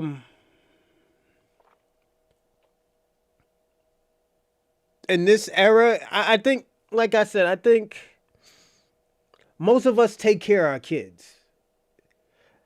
I think, and this is why I say with black Americans, or foundational black Americans, or black Indians, or black Aboriginals, or indigenous blacks, this is where I think they push this stereotype where they think we don't take care of our kids. You want me to call? Oh, not right now. I don't think I'm gonna do call-ins with this show because this is a reaction show. But yeah, I think they push this stereotype like where we don't take care of our kids, and 9 out of 10, like 7 out of 10, it's not really even us. It's the people that they put in the black category, such as Caribbeans, Africans, even certain Latin cultures. You know, so yeah, just put it this way. Let's say that African man has like 6 or 7 kids by 4 different women just to get his green card and stuff like that. That's going to go under the black category. That's not going to go under no African category. Or if, you know, Winston from Jamaica fucking have 4 or 5 kids and stuff like that and don't take care of none of them, and he's working under the table, that's going to go under a black category. That's going to go under the black category. So at the end of the day, it looks like black niggas is not doing anything. I mean, it looks like black people are not doing anything. It looks like all of us is just raggedy niggas. So this is where I say the delineation has to happen, because at the end of the day, we're going to start to see who is actually having, you know, who actually is doing all this crime. I mean, who's doing all this crime, who's doing all this adultery, and who's getting divorced. And we're going to start to see a lot. Everything is going to start to unravel. A lot of people ain't going to be like, why does it matter what I am? Because it does matter. You're not going to pass your crimes on us. So it does matter. And this is why I said this is the part where I kind of disagree with him. The people out there who stereotype black women on a daily basis and go, yeah, see, even the black man is saying it. And Marquett is an educated black man, and even he's saying it.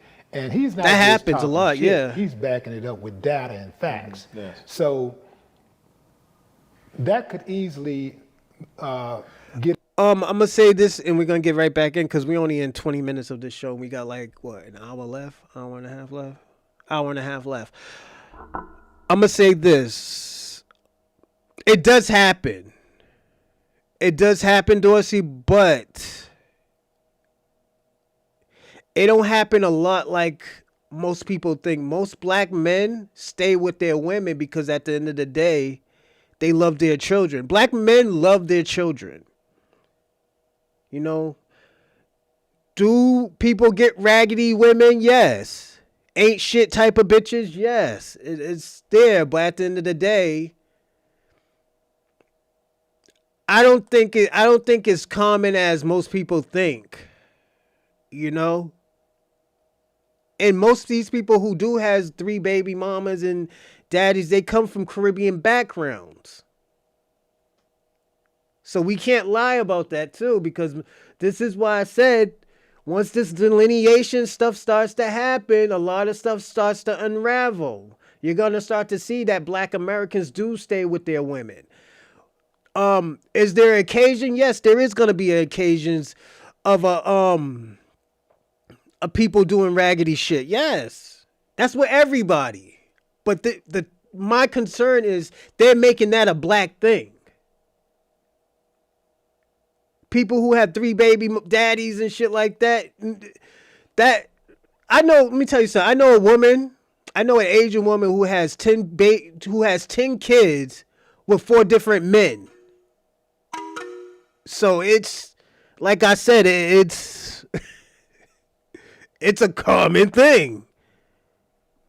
You know, we can't make it. We can't. I'm sorry. Let me scratch that. It's not a common thing, but at the end of the day, we can't make it a common thing for Black Americans because at the end of the day, they're passing the stereotype on that people are going to take serious. This is why these people over here.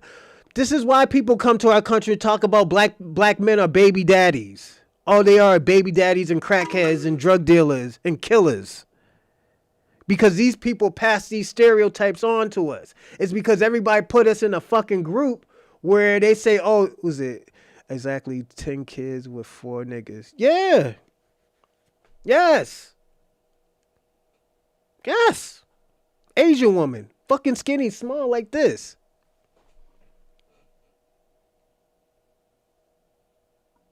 And I'm probably missing a number. It's probably an extra baby daddy I didn't know. Yes, I'm telling you. Yes. I know a Caribbean woman who has 4 kids with 3 different men. It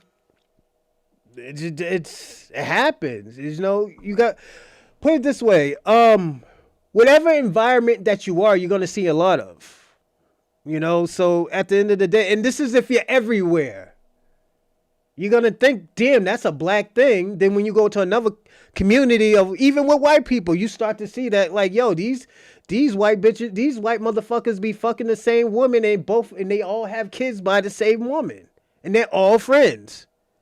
You go to New Hampshire, everybody's fucking the same woman and they're all best friends. Sometimes they do gangbangs. So this is why I say we got to be careful when we say stuff like that, because at the end of the day, we're making it okay for everybody to say that shit about us, you know, and this shit's not true. You know, most of us, I say this, and this is why I say I have a superior mindset, because I know Black Americans like that. I know some raggedy ass women, black women. I know some raggedy, and I know some ain't shit niggas. But let's personally be honest, I bet you there's more great men than raggedy niggas. I know there's more great women than raggedy bitches. It's just we're just in the wrong place at the wrong time.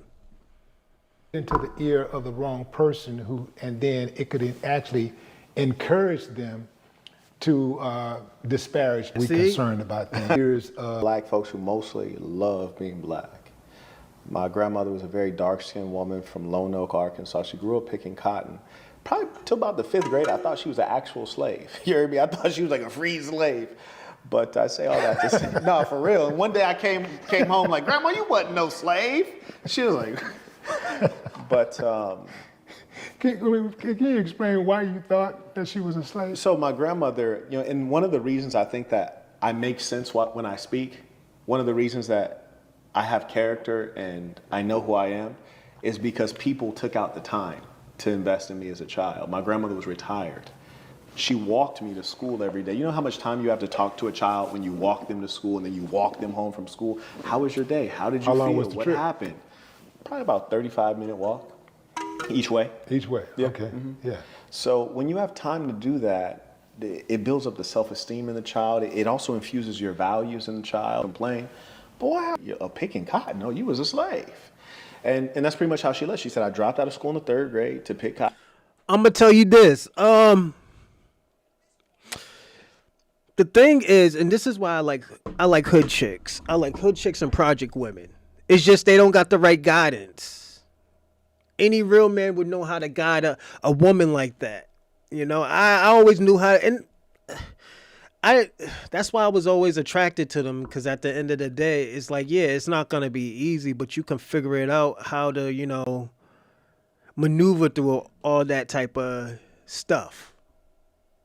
You know, you could talk, and the thing about it, when it's your woman, this is where you get a better connection, because this is where you get to talk to your woman and tell your woman, like, yo, you ain't gotta do stuff like that, yada yada yada, this and that.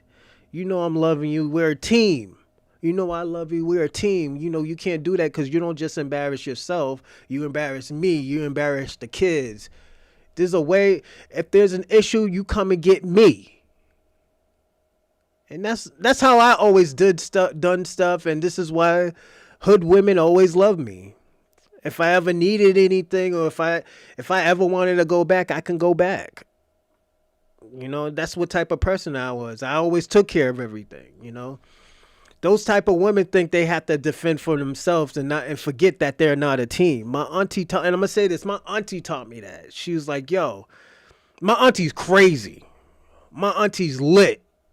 My auntie, she beat stage 2 breast cancer, but she'll put hands on a bitch. I'll tell you that. She'll put hands on a bitch, and this is what I love about my auntie. But at the end of the day, my auntie knew when to turn it on and off. That's you. Most niggas just move on. Yeah, it's. Let me tell you something. Dorsey, I did that and I kind of regret it instead of fighting. Because I used to do that. And the reason why I used to do that, because I had no strings attached. But when you care for somebody, that's your teammate. That's your team. So at the end of the day, you got to be brutally honest with your teammate. Yo, you fucking out out here. You're embarrassing both of us. I'm telling you this because I care for you, and I want your life to be easy. Yeah, this is where you say, yo, you get me. You don't say anything. Because you're going to be wrong at default. You shouldn't be in a man situation, It's a complicated thing. I wish I would have tried for most of these. This is why I dated a lot of women, because I didn't want to try. One little thing happens, I want to leave because there's more women I can get. It shouldn't be like that. I wouldn't advise anybody to do that. I will always advise somebody to, if you really like somebody, fight. Sometimes you'll lose, sometimes you'll win, but at the end of the day, you cannot say that you did not try. Well, then that's when you need to leave. That's not love. You're just talking about because I'm going to tell you this, Dorsey, even these bitches with money will put hands on you. Yeah, these bitches with money, they'll put hands on you, they'll degrade you. And I'm going to say that it's not even the hood girls that are degrading people, it's the girls with money that degrade people. So at the end of the day, like I said, that's backwards. I don't want to push that narrative because I know that narrative is not fully true. The narrative that is true is the women who have money, they'll talk crazy to you. That nigga, shout out to FBA Convo. He said he's a field door dasher. But yeah, I would never push that narrative because I know, yes, it is true, but I know a lot of women ain't like that. A lot of women are just looking for a great man, Or you also, if a girl put their hands on you, go back in their past, you might see that they probably got beat up by their husband or their boyfriend, and this is why they feel like they have to defend themselves. I'm no therapist, but at the end of the day, I do observe women. I had dated crazy women. I dated this Dominican girl that keyed my car and bust all my tires and my windows. So, That's why I say we can't push that on black women. But hood girls, yeah, I love me some hood girls. You know, I never had no problems with hood women. From my father, and she did. Even this the for ones that fact. And stalked me. Even with her low level of education, she was still able to buy a house in San Diego, had 9 kids, raised them just fine. Just fine, major air quotes. We can get into that another time, but point is, I have. what? When we talk about what other people are thinking when they look at us, when they listen to us, the Black American is the most influential ethnic group on the planet Earth. They're always going to watch us. They're always going to emulate us. They're going to want to dance like Michael Jackson. They're going to want to dunk the ball like Michael Jordan. You hear me? Name any of the Michaels. We're legendary. They're always going to watch us. But I tell you what, I don't care what they think. I don't care what a white man or woman has to say about me or my culture. I don't care what Latinos or Asians or Arabs have to say about me and my culture. We're going to lay down law here. We're going to establish order among our people. We're going to state what the standard is, and we're going to stigmatize deviation from the standard. And when everybody gets on track, it's not going to be about what anybody says. It's going to be about the demonstrated competence. It's going to be about the goods being delivered. So they might say, oh, he has a harsh word for this or that person. But one thing, if you actually check my background, everything that I talk bad about, I also invest in. I might talk reckless about single mothers because I know it's a bad state. I also donate to a church that supports single mothers with children in Pasadena, California, right? Everything that I talk about, I put in work on, and it's because I care. And that's why I don't mind people being critical, but my only question is, well, what are you doing about it? So like when Charlie Kirk or Nick Fuentes want to say something about black people, I'm like, hold on one second, Scrap. What do you do for black people? Oh, nothing? Shut up then. Right. Shut up then. I'll talk about mine because I'm actually doing the work. If you're not doing the work, be silent. And I don't want to hear people like, oh, well, you know, I'm lobbying for this law or this policy. No, hell not. Get on the ground with it. Go help a person, help a human. So, you said, they're always going to look down on it, you know? So we're on the same. I said that like, yo, we got to be careful because at the end of the day, don't forget, black Americans are probably the most like these type of stigmas. And he was kind of right. If we're going to make these statements, we got to try to fix them. Yes, we should try to fix them. So yeah, I do agree with that. It's decent. I will tell you that it's a real great.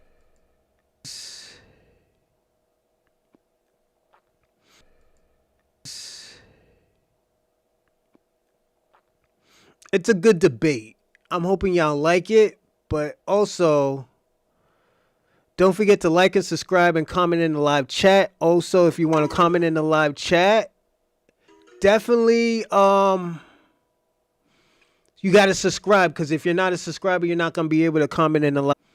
You got to subscribe because if you're not a subscriber, you're not going to be able to comment in the live chat. So also like the song goes, they don't want to be saved. Yeah, they don't want to be saved out here.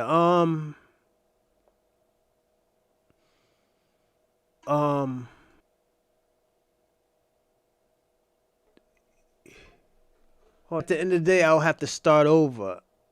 So definitely, I'm trying to. Damn, what the hell is going on? Page. Yeah. We're on the same page right there because I absolutely feel the same way. I don't want to start over because at the end of the day, I think I have to reset my Wi-Fi. I haven't reset my Wi-Fi. I think that's why we've been off and on lately. But after this, I'm gonna reset it, and we're gonna get busy tomorrow with it. But we're gonna finish this because they want to have an excuse anyway to not like us. Mm-hmm. They want to, if they already jump to the conclusion, if they hear you saying something disparaging about, had you not said it, they still would have been thinking that. That's a fact. They think because in order for them to have that type of mentality and that thought process in the first place, that means they already got something against me. Right. You did. Mm-hmm. You didn't plant the seed on that. Yeah. Exactly. Mm-hmm. Exactly. Man. Thank you. I do appreciate that.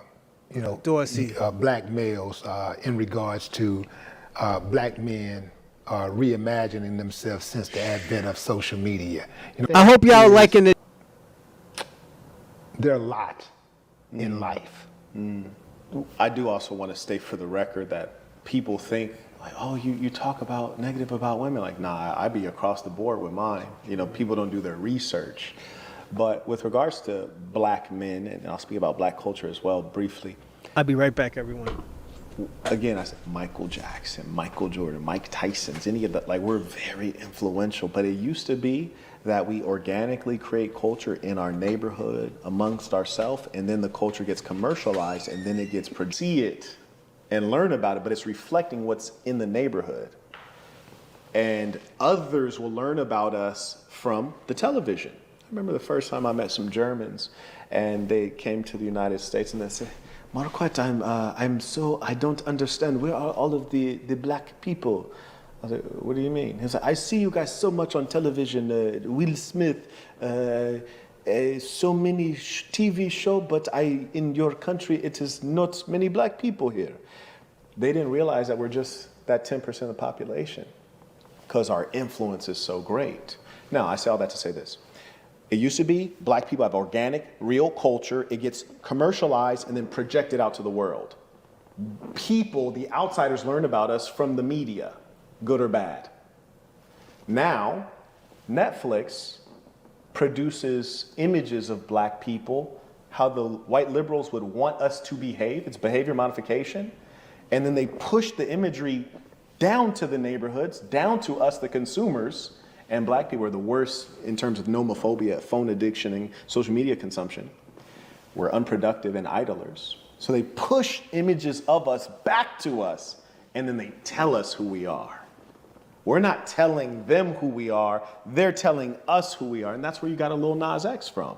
Because if you remember hip hop, and you're a rapper, you created hip hop history. I remember DMX, I remember, you watch a good battle, after the battle, Kata used the F word, and not to say that I support any of this kind of behavior, but it was hyper masculine. It's embedded in the culture. People say no homo. There's a certain positioning and posture of the black male identity and consciousness. Then how did Lil Nas X get created? Because I don't know in what neighborhood it was like, yo, I want to see a gay rapper in pink Ugg boots doing a music video in a jailhouse. Like, that's what I want to see right now. So that was a creation at the level of the Netflix and the producer class. There's a certain group of people who are not black, or some of them are like bootlickers and they are black and they're doing us a great injustice. Now, you didn't tell me not to say certain things before this. I'm gonna just say what it is, but like we have people like Tyler Perry's, and they create certain characters in the media, and the black women support with their dollars and their talk, and they blow up these images, and then those images are projected back down to us, and then we think things are acceptable that are not acceptable. How is it the population that had the highest level of religiosity is now being penetrated by the Skittle guzzlers at this level? You see, they're not producers, they're recruiters, so they have to recruit. Netflix, social media, that's the mechanism of recruitment. TikTok, that's the mechanism. And the reason we have to go Taliban time and have men at the leadership is because we are the ones that draw the line in the sand on morality. Now, I say that to say this, the black male is in great disrepair because we were the #1 target for attack. They viewed us, the liberal, white liberals, those who influence media, they viewed us as a revolutionary group. You can look at programs like COINTELPRO. We've always been seen as a revolutionary group because we're so influential. That can do a lot of damage. Mm-hmm. And we're also viewed as a group that's hyper masculine, not only in appearance and stature, but also in culture. And this is in our blood. If you look in Africa today, there's many places where there's capital punishment for sexual deviance. Mm-hmm. So they had to reimagine the black male. We didn't reimagine, they reimagined, then they told us who we are. And now you see those boys in Atlanta wearing skinny jeans, like, damn, you're sagging and you're still wearing skinny jeans? This is crazy. Oh, you got a purse with it too, my boy? It's getting crazy out here. And so now we find that the black man is no longer a man, he's a black male. And increasingly the female is trying to drive him into greater feminine behavior, which should be easy to do because 70% of black males were raised by a black female who's been conditioning him over time. And even if you went to the elementary school, it has a great emptiness in terms of men in it. And if there are men, they're mostly LGBTQ. And I know firsthand experience because I did a program called Teach for America that was overpopulated by liberal white women, whether they're literally liberal white women or they're like blacks masquerading as, liberal white women, and homosexual males. And then they send them into the schools. And Teach for America, they were the origins of DEI and teaching about all of the different ways of being. And then they preach that ideology to the children and help confuse the children. 8 hours a day while you're at work as a single mom working 3 jobs.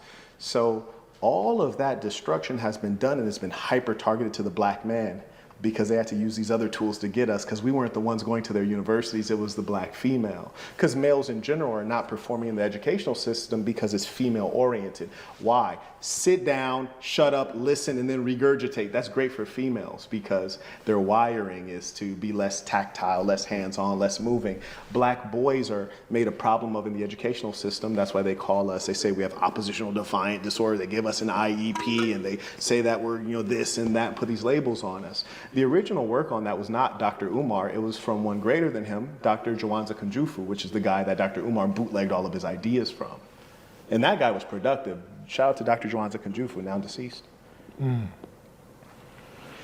Wow. Man, I saw you on Instagram. You be lighting that Instagram up, man. Y'all make sure y'all follow this man on Instagram. I mean, lighting them up. You was lighting up some dude was ask you would you be offended if he called you a monkey, and boy, you tore that boy down. I mean, like ripped him up, man. Man, where you get that from, man? Who in your family? Is there anybody in your family that's like that, man? That's really quick on their feet with the insults? well, that's another thing in black culture. We play the dozens, and you as a rapper, that.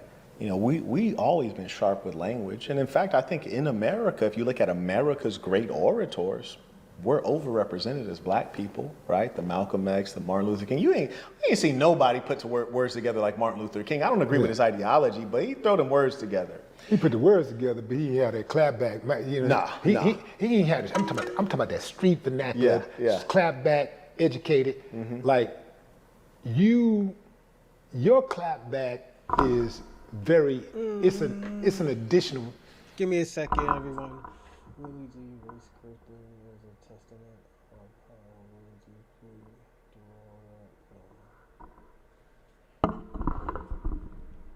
St. Michael's, are you pocket watching niggas now? How you know he don't got no money? Nigga, you collect cans. What are you talking about, player? Disrespect towards your clapback, because it's calm, it's measured, and like you don't really leave it. Cap. St. Michael's, that's cap. You forgot about Scarface. You forgot about Scarface. I can't believe you forgot about Scarface. And you say Bushwick Bills don't. Let me ask you this. Name a Bushwick Bill lyric that we can say, yo, that shit was hard. It was only Willie D and Scarface that was like really, putting more work in. Let's not do that. I collect kids.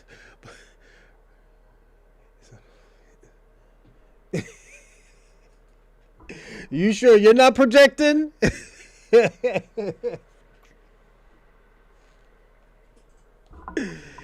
Yo, I'm gonna say who plays the flute. You know how you folk dancers like to listen to y'all music. This music right here, what black Americans made, don't worry about that. That's over your pay grade, all right? Any wiggle room, man. Like usually there's some wiggle room for somebody to come back or whatever. But I just be seeing them, like I seen dude after dude after dude. I mean, you tearing them dudes up. I mean, dude after dude after dude after dude get destroyed. And I'm like, why in the hell is they messing with this man? It'd be crazy. They still if they know. I'd be shocked myself. Yeah, like why would you even like? I'm not going live with this dude, man. I'm not getting on your live talking no shit. I'm serious. You know, like where does that come from, though, man? Like I got you, though, that is part of our culture and everything, but. I'm assuming the same is true in Houston. Yeah, when we were young boys, you wanted to be a hooper or a rapper, or a drug dealer, a successful drug dealer. That's pretty much all it was. My hoop game was decent, and I was convinced I was going to be a rapper. Now, see, I never smoke or drink, and so I had to cut that off because you can't go to the studio apparently without smoking and drinking. So I had to get up out of there. But very early on, I do got a job. I got actually a few jobs. Podcaster, wrestler, and average Joe shit. I'm not gonna tell you what my job is. I don't want your meth head ass popping up at my job, trying to get food. I know how you do, St. I was the poorest kid. Before I started hustling, I was like the poorest kid. So it's like, you wearing the pro wings and the shoes nobody never heard of because they're in Payless. And apparently you cannot save money as a black person. Saving money as a black person is out of the question. So when you already know they coming for you, like your mom then went and got you the Payless joints that nobody's heard of, you already know when you lacing them joints up, as soon as you get to school, it's going to be an issue. Wrestler, yeah. And what I figured out from my mother, afraid to ask. Most people. She needs some help, she'll ask somebody. And also, she gonna buckle down and be diligent and do what she has to do to make things work. And I believe in the ability of the black woman to thrive and survive. That's why I'm not worried about EBT wiping out black women. Black people have made it through a lot more than EBT being around. You know what I'm saying? Absolutely correct. I believe in them. Yeah. But going in knowing that you was gonna have to deal with people verbally, and me being someone who's very observant, hyper observant and diligent, and I'm seeing everything, I'm gonna talk about the thing ain't nobody even ever said to you. You ain't even know what's wrong with you. Right. But you know what I'm saying? You ain't even know what's wrong with you, but I peeped it. And the funny thing is, I actually got to a point where I stopped like joking with people, maybe around like the 6th grade, because I was like more so just talking the facts, and I noticed that it would break people down so quickly and so deeply that they all just want to fight. Right. So I couldn't even play when everybody was playing. I just couldn't even get in it because they're gonna want to fight because I'm gonna go too deep. And the worst thing about it, because I'm insensitive. Like I was raised not to be sensitive, and I'll just give a note on that real quick afterward. But because I'm not sensitive, I'd never gauge properly like when you're really hurting somebody. So I never even just get into it. And the reason I was insensitive is because my family, the women in my family, were convinced that they had to make me a man. And I think in the absence of a man being there and knowing what a man actually is, they use their imagination. Mm-hmm. And in their imagination, a man had to be super strong and very resilient and very tough and very hard. And that's what they made me into, probably to a fault. And so that's pretty much where it came from. But a lot of these characters you see on the internet, they come with recycled things that I've heard before or I've anticipated. And the challenge with them is that I actually know who I am as a black human being, which most black people have not the foggiest idea of. And I also know who they are. And that's the part that is new. Most of us don't know who we are, so we surely don't know who they are. And so the last one you're talking about, that was a guy who's an Egyptian. So you're not an Egyptian, you're an Arab. You're an Arab on stolen land. And I can recount to you that history. Like, how Egyptian can you be when the Assyrians have gone through there, the Greeks have gone through there, the Romans have gone through there, the Arabs have gone through there. You had 5 civilizations conquered, saying this for hundreds of years. And the funnier thing, they used to call us Neanderthals. Did you know that? Mm-hmm. And then they found out we don't have Neanderthal DNA, they do. So these are the things that I expect. I already know what they're going to say, and I know who they are. And what I do, same thing I've always been doing, I just talk the facts. I just tell them who they are. Right. Man, talk about Fletch app. Man, that one ended in about 2021. It's a software business that I created that took me around the world. The funny thing is that I thought I was about to be Black Mark Zuckerberg. Long story short, I created a couple software businesses before that failed. And I started off in How much San is on Francisco there? working for Let's see.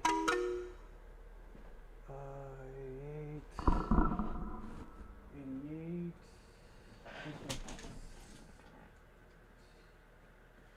$120. That's $120. The big joints is $88. The other ones is, I think, more than that. Those are 15s. So 88, 30 plus the bill. Yeah, I think like 120. 88. No. Enough. So yeah, yeah, that's 120. Yeah. St. Michael's. Let me ask you a question, man. Cause sometimes and I'm not trying to be funny, St. Michael's. Sometimes I feel uncomfortable when you ask me stuff, and you just asked me how much it was. I told you how much it was. Then you tell me, no, I cannot lift that. It just seems like you're kind of checking me out, and that's the uncomfortable part. So I ain't saying, you're, as he says, a Skittle guzzler, but it's just, it's weird because the hole of the skinny one that's 44 is heavier. I mean, the hole is bigger. I don't got the big stick yet. So yeah. Those are 25s. Those ones on the bottom are 25. So it's tech company. I was managing the Western Seaboard, state of Oregon, Washington, California. I made them a bunch of money. And I was like, man, I made you guys like $4 million and you paid me like 80,000. I feel like the math ain't mathing right. So I said, no, I think I got to work for myself. Created a couple tech businesses that didn't do anything, but it was education. It was my MBA. Then eventually I created what came to be known as the Fletch app, which is basically GPS for the indoors. And essentially our first application was to the higher education space. And we did automatic attendance, what I like to call effortless attendance. You don't even have to lift a finger. We have a hardware device that goes on the wall. It basically detects all the mobile devices in the lecture hall, immediately takes attendance, and it can track dwell time. How long were you in the class? Did you go for a bathroom break that lasted 40 minutes? All of these different data points. One thing we figured out, which I published in a white paper, is that attendance is the earliest indicator of if a kid's gonna drop out. Why do colleges care if you drop out? Because you're a dollar sign. They want that money from the government, federal financial aid. Cash rules everything around me. And so we built a business model off of that, did very well, had offices throughout the United States and South Korea and Puerto Rico. And right before COVID came out, I was flown into China by invitation of the government, treated me really well. And I was about to set up an office there with the only requirement, I think I had to be there for like 6 months out of the year, which I didn't mind. And they were pretty much like, and this is why when people talk about make America great again, I'm like, look, we got we got to get started. The Chinese, they're far ahead. They took us on a multi-city tour, the Chinese government. And every time we get to a city, they say, hey, this is the city that's about self-driving cars. You get to the next one. This is the city that's about cryptocurrency. This is the city that's about AI. This is the city that's about fill in the blank. And each city gave a pitch on why you should set up an office there. And they would basically tell you, hey, just let us know what you want. You need a factory. You want your apartment in your office. You want a gym there. Just let us know and we'll design it. And you can also bring in 2 employees. A part of their Belt and Road initiative to center intellectual capital in China. So we got there, we got the paperwork drawn up to do a deal. Then I came back. At the time I was living in Las Vegas, and I came back, and I remember I was sick as a dog when I got back, and I almost never get sick. And I remember this like it was yesterday, because we had flown back and we're staying at the Palazzo in Las Vegas, my assistant and I. We leave out, I live in Las Vegas, but I would always maintain a suite on the Strip, because I basically just stay in my suite, order room service 24 hours. I wanted it to be a story that you read, and instead of, there's this guy named the other Wes Moore. Shout out to Wes Moore. He's, I think he might be governor of Maryland or maybe mayor of Baltimore, I forget. But shout out to him. I actually taught his book to my students when I taught 6th grade, but the challenge is that when you're teaching, and Baltimore is a gritty place, like 10% of the population was on heroin when I was teaching these kids. A lot of them don't have parents who've been raised by their grandparents. A lot of real orphans there, in my opinion. But when you teach the other Wes Moore to kids in Baltimore, it feels so hollow because bro went off to like an elite military school, boarding school, and not to put him down. I mean, your life is what it is, but he didn't start where they started. And so that's why I wrote the book. I didn't want to write the book. Only time I sat down to get the book finished was at the time I had an office in Puerto Rico. And that's pretty much where I was headquartered. And we had a huge deal on the table. And you'll notice natural disasters. I don't know, is this God pushing me in a certain direction? There was Hurricane Irma and Hurricane Maria were coming. And the news will tell you, hey, there's a hurricane coming. And I had the capital to leave. And I remember I asked this Puerto Rican guy in my boxing gym. Puerto Ricans love boxing and basketball. And I said, hey, there's about to be a Category 5 hurricane coming. Like, should I leave? He was like, Papa, it's no problem. It's no problem. Every year, it's hurricane season. It's no problem. Walmart, they just want to sell the water. It's no problem. Papa, you stay here. You'll be fine. I 80 years old.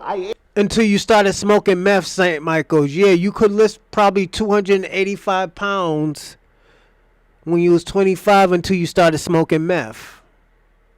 Now you can't lift 50 pounds. 80 years old. It's never a problem, Papa. Every year they do this. It's a lie. It's just go around. It's no problem. And so I'm there trying to make this bag. I got to deal with all of the nursing schools on the island, the whole island. So I got a big deal pending, and so I want to stay there to push it along. So I decided to stay. All my friends are leaving, though, mind you. Like the business class, I was like, they were leaving. And so I stayed there, and the first hurricane was bad, but not devastating. Electricity came back on fairly quickly. I even reached out to my contact from the university. I said, hey, are we still good with this deal? He was like, yeah, no problem. He was like, our camp is pretty much good to go. Wi-Fi still working. We're going to do the deal. Then the second hurricane hit, and it was catastrophic. And I pretty much got trapped on the island. No electricity, no Wi-Fi, no hot water. My condo was completely destroyed. My office was fine because it was a condo, but it was completely responsibly. And I did the responsible black guy thing, which turns out Pookie is a genius. We could talk about that another time, but I didn't have any kids. I didn't really have anything to leave. And I was like, damn, like God tried to kill your boy 2 times in a row. Damn. I might not make it. We don't know what's going to happen. Let me finish this book where nobody cared. Like, that's not a hyperbole. Yo, is he crying? Your W comes from the kids performing. And I made them perform. And they did perform, but it almost killed me. Probably literally. Yeah, it was making me physically sick. A person who's been healthy their entire life is making me physically sick. And in my book, I write about it was some these stories. hardships. I'm sorry to interrupt, but it was those hardships from the kids. It was seeing what they were suffering and the fact that it seemed like nobody cared. Yeah. I mean, like nobody. Not their parents, not the school, not the government. Yo, I is he walk crying? to school early. It'll be snowing. Make the kids sit outside. I had to argue with them to let the kids sit outside. Like, you got kids sitting in snow. Like, it's nobody cared. Mm-hmm. It's like so hard to deal with that. Like, I had people that cared about me. Even my mom on drugs still cared about me. We got kids where nobody cared. Oh, shit. Like, that's not a hyperbole. I had one kid told me, because when I would come early to school, like I'm the reason they opened up the school early. I got there first. The security had to come early because I came that early, even though they were supposed to already be there that early. And there's this one kid that comes super early. And I'm like, bruh, why do you come so early to school? And this is a bad kid, right? Like, you don't want to be at school. Why do you come so early? He said, because I have to wake up and leave the house before my mom's girlfriend wakes up because she beats me. I said, why she beat you? He was like, just because. So I wake up before she wakes up and I leave so I don't get beat by her. Oh, shit. And it's like you hear so many of those stories and you realize. Yo, like I heard crazy stories before with people's parents and stuff because I told you I used to work for a group home for adolescents. So you hear crazy stories like this. You see why a lot of kids are put on medication. And for me to go the same route as my mother. My mother was a social worker for 25 years, almost 30 years. They wanted me to go that route. I told them no the fuck not. I know the fuck I'm not. I seen how my mother used to come home and stuff like that when I used to live with her. Yo, it was crazy. Like sometimes, and I'm going to be even personally honest, I never told this shit to my mother, but sometimes my mother took that shit out on me. My mother took that shit out on me, and I'm gonna be personally honest. I always forgave my mother and stuff like that. I'm gonna be personally honest. I forgive my mother for everything, but I don't fuck with my mother. My mother got 3 fucking degrees. My mother got her associates, her bachelor's, and her master's, and I still don't fuck with my mother. You know, that's why I laugh all the time when say Michael said, "Oh, you live with your mother." Nigga, I don't even talk to my mother. I'm not, and the thing about I'm not even. And I always tell people all the time. Sometimes the kids are demonic. Yeah, but you gotta understand too. FBA. I mean, Ray Ray, and shout out to Ray Ray that some of these people, these kids have fucking trauma. Like I have to deal, and the thing about it, I dealt with these kids who have fucking trauma. I dealt with these kids that run away. I dealt with these kids that say that, yo, I don't need to listen to nobody. And the thing about it, most of these kids that have this trauma, and I'm going to be personally honest, is these white children. A lot of these people be blaming black people for a lot of shit. And I'm going to tell these people all the time, and what's going on in Baltimore, he's saying is true. There are some abandoned houses, and this is why a lot of these celebrities who from Baltimore is buying property. Because there's too many abandoned buildings in Baltimore. And in, I think, D.C.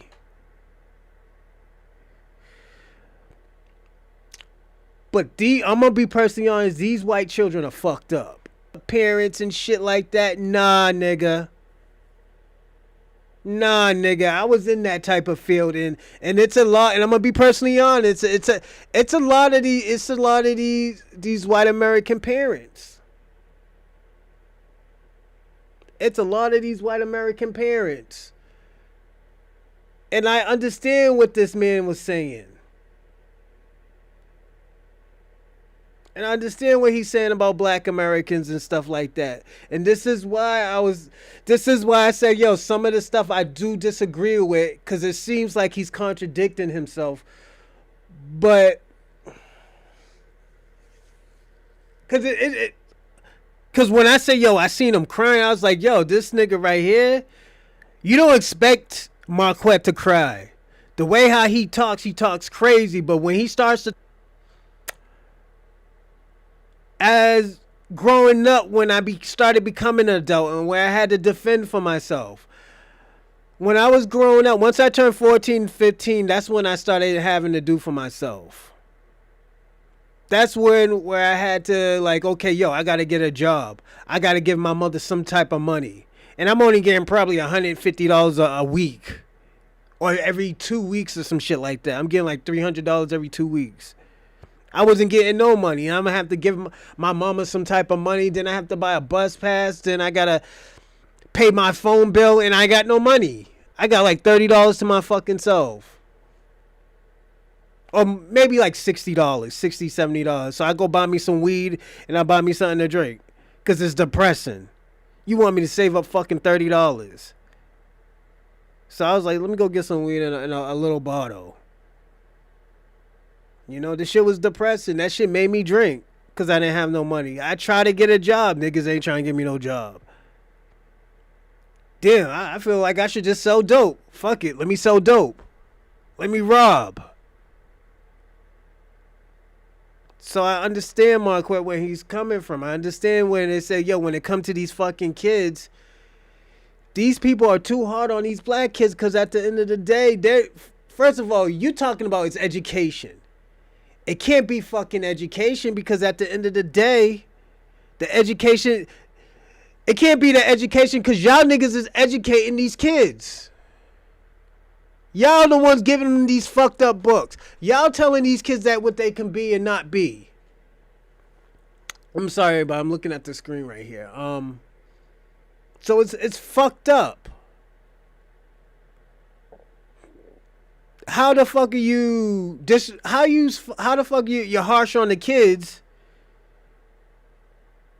and your job is supposed to teach them and do good by them? It can't be the money because at the end of the day, most of these people who used to work in the city everybody had a fucking job. This is why I say I'm hard on the government. This is why I say, like, yo, the government ain't worth shit. I know niggas get mad when I say that, but it is what it is. It's like, bruh, no one cares about these black children. Mm-hmm. Nobody. Not the people who had them, not the people at the schools. They're gonna hurt themselves and they're gonna hurt other people. I know it. And I'm not a believer in like trauma, to be honest with you. Like I theoretically had a hard life, but I don't call that trauma. Like I call that life. You hear me? Like life is gonna have challenges. That's not trauma. It's 12-year-olds. This girl was found in like one of the hallways dealing with multiple boys in a physical situation, and it's like, wow. I'm gonna tell y'all a story. What is it? We got like 30 minutes left.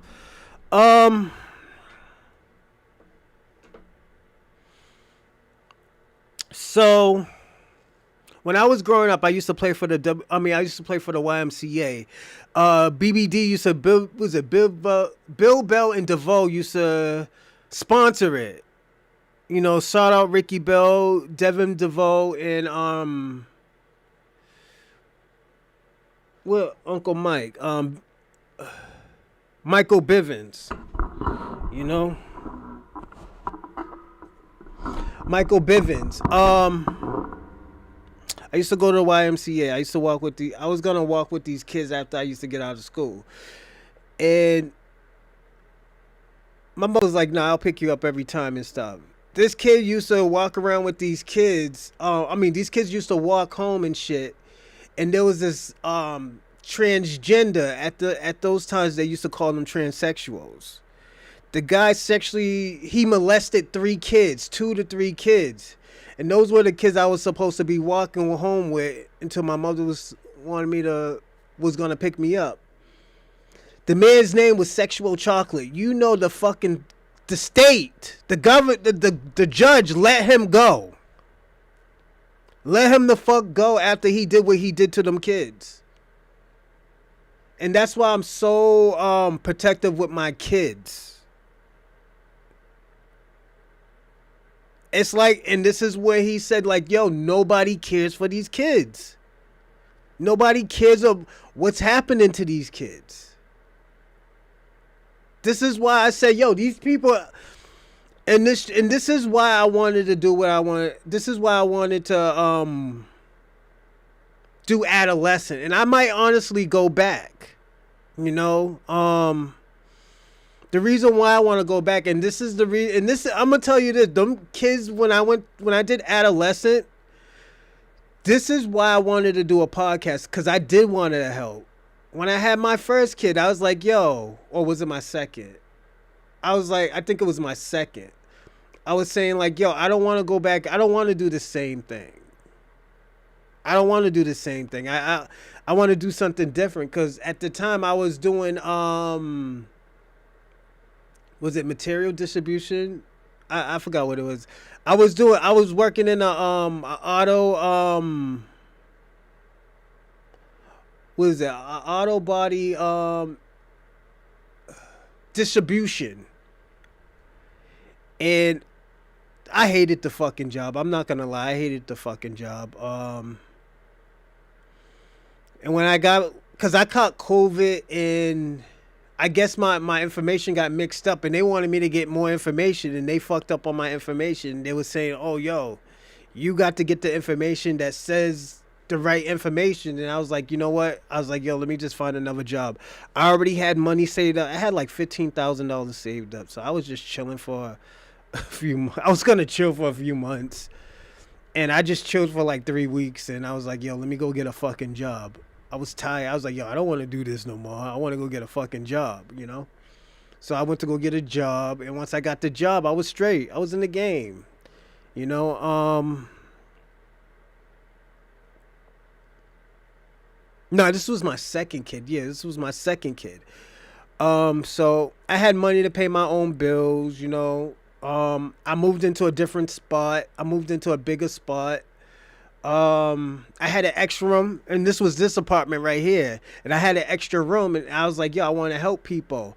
After I left, was it 3 years later, I started doing podcasts, and I was like, yo, I want to still help people. I still want to talk to my people. Like, yeah, I'm helping kids and stuff. Then I went to this homeless shelter, and then I'm doing what I'm doing now. And when I say I went to the homeless shelter, I used to work at a homeless shelter. Now I'm doing what I do now. I'm thinking about going back to adolescence because I loved working with kids. I will tell you that. I can't talk the way I talk in front of them, but now I think I want to help more. You know, because it's when you I'm gonna say this, when you experience working with these type of kids and stuff, you understand why they are the way they are, and you try to sympathize with them, even though sometimes they might take advantage of it. You just have to be aware of it, you know. And it's all about their safety. So if I will tell somebody this, if you want to get into a job like that, sometimes you might have to take some days off because you will get burned out. You know, so yeah, the kids talk crazy about you, and hold your information. Don't tell them a lot about yourself, and just like when I talk to the kids, they can talk to me because at the end of the day, I had their life experience. I've been around crazy niggas like that. I've been around, you know, situations like that. I used to think that children were a product of an environment. You know, like it's all trauma, man. Like, yeah, they call it a product of their own environment, but it's just trauma, man. That shit ain't normal. But when you start normalizing demonic shit, it's you are a product of your own environment. If you don't adapt, you're gonna drown. So these kids don't have a choice. These kids don't have a choice, and these parents is fucked up too. Don't be surprised if you don't hear about fucking parents selling their fucking kids for drugs and shit like that, pimping out their own kids. These people are worse than the fucking government sometimes. You know, and I get it. You know? That's so advanced. You're only 11, 12-year-old female. And I know, and this girl was a foster child. And I know that it's like something you're seeking that you cannot get. And this is the closest you can get to like human connection and value and feeling needed and wanted. And, you know, that kind of stuff tear you up because you see the little girl in your classroom and she seems like a good kid. And then you hear about this happening and you wish you could help, but you know you can't help. I just teach history. You hear me? Like I teach history and English. Like I can't help you with these deep issues you have. The fact that you have no one at home, you came to school on an empty stomach, you're probably being abused by God knows how many people, and it just tears your soul out. And you know that no matter how well you teach English or social studies, it's gonna have no real impact on the things that are critical in their lives. Mm-hmm. I wish I'd have never done it, to be honest with you. Like, if I could undo, like, and not do that, I would not do that. Yeah. Well, don't you think that because you did care so much, a lot of people ain't built for that type of job. The effort that you planted some seeds in some of those kids, man, that are going to go out there and do better than they may have had they not met you? I don't know. I get a lot of DMs from kids. Hey, Mr. Burton, like, I saw you on TikTok. I didn't even know that. I was like, that's my teacher. And, you know, you wonder what the impact was, you know.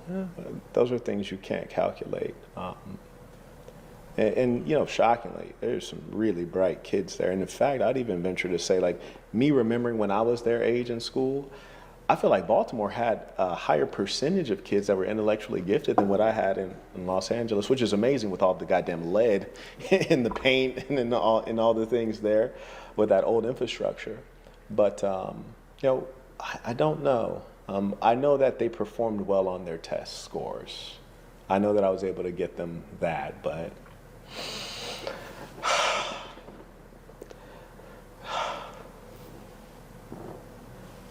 facts. So I agree with that, Ray. Like these single moms, man, and It's like you have to pick the right man. You have to be qualified to have kids. Those children were suffering. Like I've traveled all over the world. I've filled up 4 passport books. I've been to, slums in Brazil. I've been to backwaters in Ethiopia. I've never seen suffering like that, because when other people around the world are poor, they're not violent. When other people around the world are poor, they don't have enough money to use heroin and meth and crack. So America's fake poverty, you have enough money to destroy yourself. The people who, they're not as serious as I am about these things, because I've seen it. I've seen it from the cradle to the grave. Like, I know what's going on. And if you think a gradual solution will be a solution, you are wrong. Things are so bad. They say desperate times require desperate measures. The times are desperate. I always say we're in revolutionary times. And the worst thing is, so many people talk, they don't care. They do not care. I met many of the mayors of Baltimore personally, like the governors, mayors. I know a lot of people high up in politics. People wanted me to go into politics. And I realized that none of these people care. I know these people. The people who run for president and don't make it, I know them personally. They do. Like what he was just talking about, rest more, man. And I'm gonna say this. I understand. I was in that field. Even to this day, I still worried about those kids that I used to work with. Like when I say they did crazy shit, man, let me tell you something. I have seen fucked up shit. I have seen shootouts and shit like that, and the shit ain't normal. But when you see it, the shit happen, it's different when you see it happen to kids. If a nigga gets shot, he gets shot. But when you see that shit happens to a kid and he don't even have a chance to like fix it, because you already, and I'm not even talking about race, just in general. Like, are we really doing this? Like, yo, are these parents really be on this type of time? You enough. I did it because I have money. I know how to even if I didn't have money, I know how to invest my money. I know how to budget my money. That has never been a problem. I was surviving. I'm telling y'all, I'm gonna be personally honest. I was surviving off of $800 every 2 weeks. So it's manageable to me.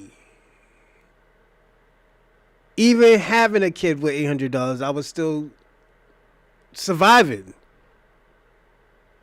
So this is where I say that those type of jobs, those jobs is hard. First of all, you're dealing with like, damn, is these niggas gonna pay me enough? These niggas is fucking around with the raises. Then after that, you have to, it's a lot, man. He was a fucking teacher. Teachers don't get paid. Teachers are poor. Teachers are fucking poor. Them niggas is bums. They're bums. They rather pay to hold your kids in a fucking correctional center than to teach them. Westmore, he just talked about Westmore. Westmore is I think the mayor of Baltimore. And he's a piece of shit. I knew he was a piece of shit. They say, oh, yo, he never been through those type of times. So at the end of the day, he doesn't know how to act or react about those type of shits. He don't know how to fix it. He never been in those type of war torn, city torn places. First of all, he's an immigrant and he's not gonna give a fuck. He's gonna like, oh, these kids fucked their own self up. Instead of looking at the big picture, you already see how he felt about reparations. Oh, I want to make it, and this was his reaction about reparations.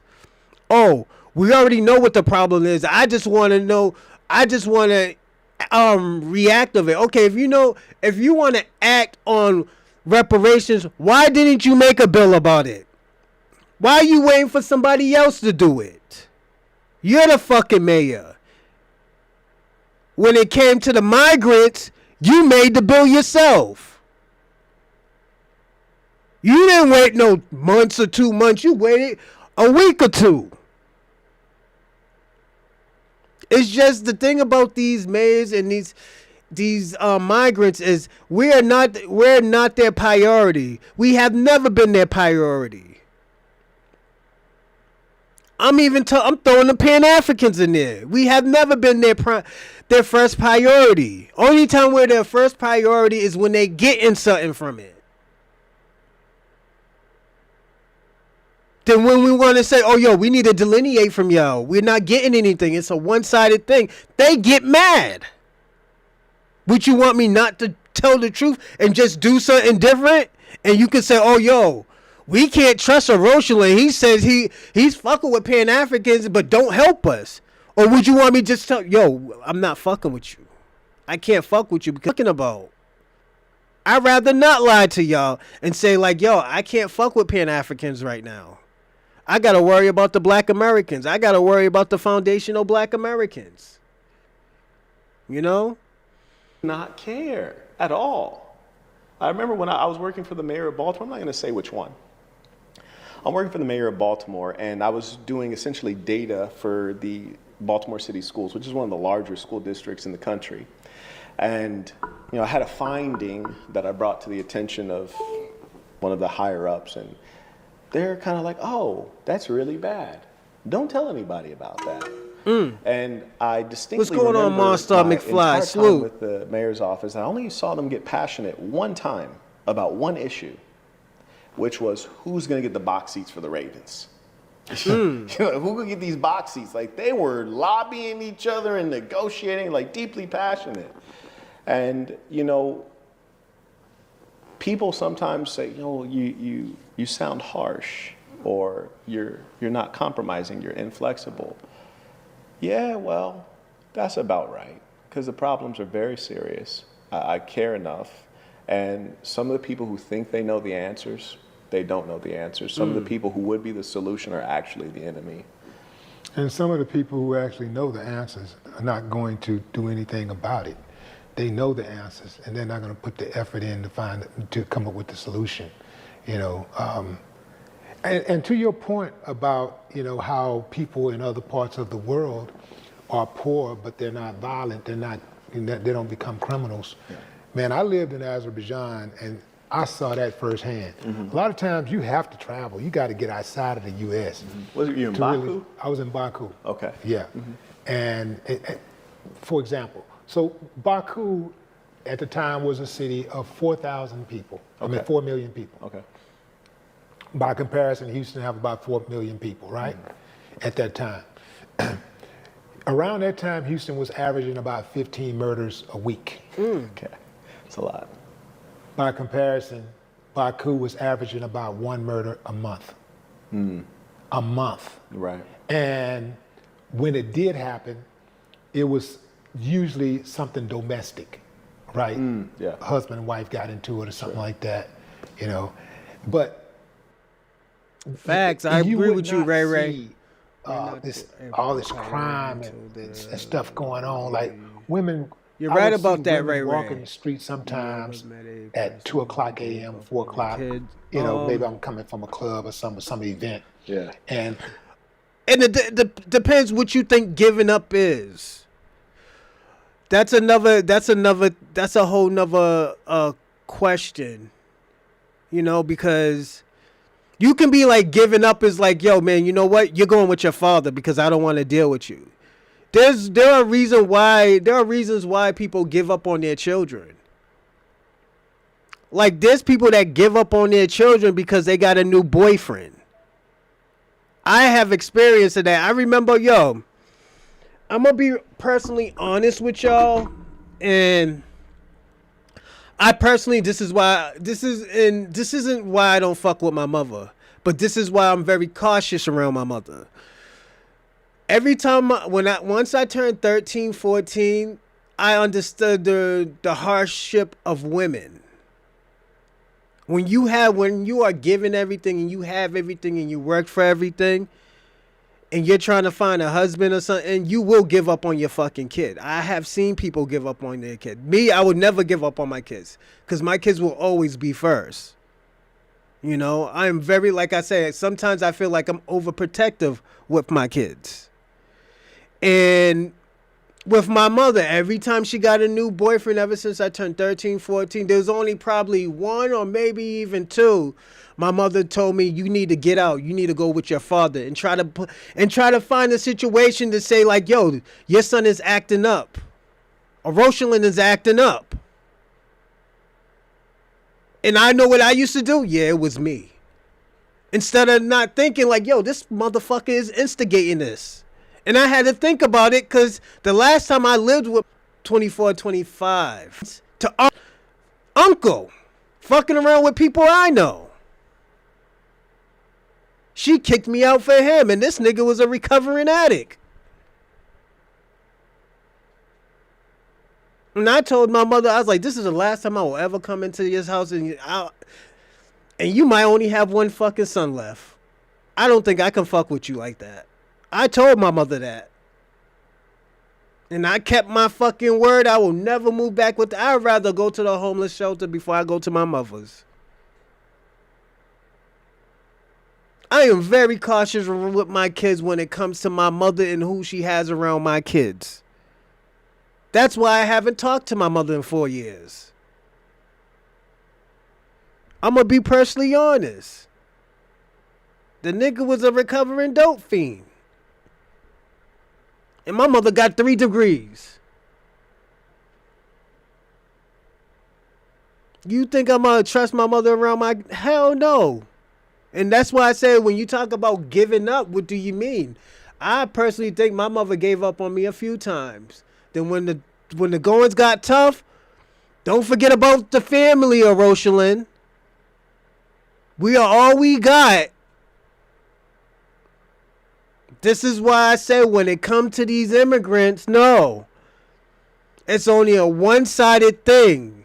Niggas can talk about, yeah, we family, we all from the same fucking continent. And be easily turn their backs on us. You ain't me, nigga. Once they get a little something. Once they get their little buttermilk biscuits and their fat catfish nuggets. Our people might even do that. So yeah, I think yeah, I'm gonna put it this way, Ray, I even have seen other people's family members do that to each other. I have seen it. And that's why I say, yo, sometimes what we don't see, sometimes it happens. Oh yeah, it happens. And that's why I always tell people all the time, I don't really fuck with my mother like that. I'm not going to give her another chance to turn her back on me. You think I'm going to let her move? No, my mother will fuck my relationship. Let me tell you something. My mother will be one of those type of people who will fuck my relationship up and act like she didn't do it. Like she didn't add on to the motherfucker. I'm going to be personally honest. I would say, we're going, we might be like on the countryside or something. Mm-hmm. Man, you can see women just walking down the street at 2 o'clock in the morning, 3 o'clock in the morning, fully dressed. Let's go further. Because some of us, we do the neighborhood jump. The tribe. They do not play that shit. Yeah. Like you ain't finna, like in Houston, around the United States, is mind your business. Right. Dude, Jack is warming up in he'll beat us warming up in the grocery store. Yeah.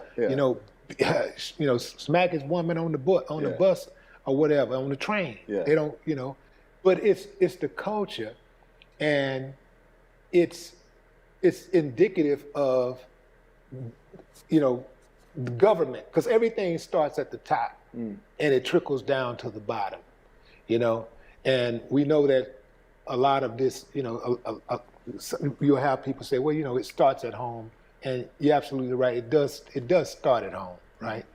But the government does not make things any better for those who don't have direction. Okay. You dig what I'm saying? Yeah. Because some of us, you know, we do have stewardship over our emotions. We understand, you know, how to behave in a civilized manner.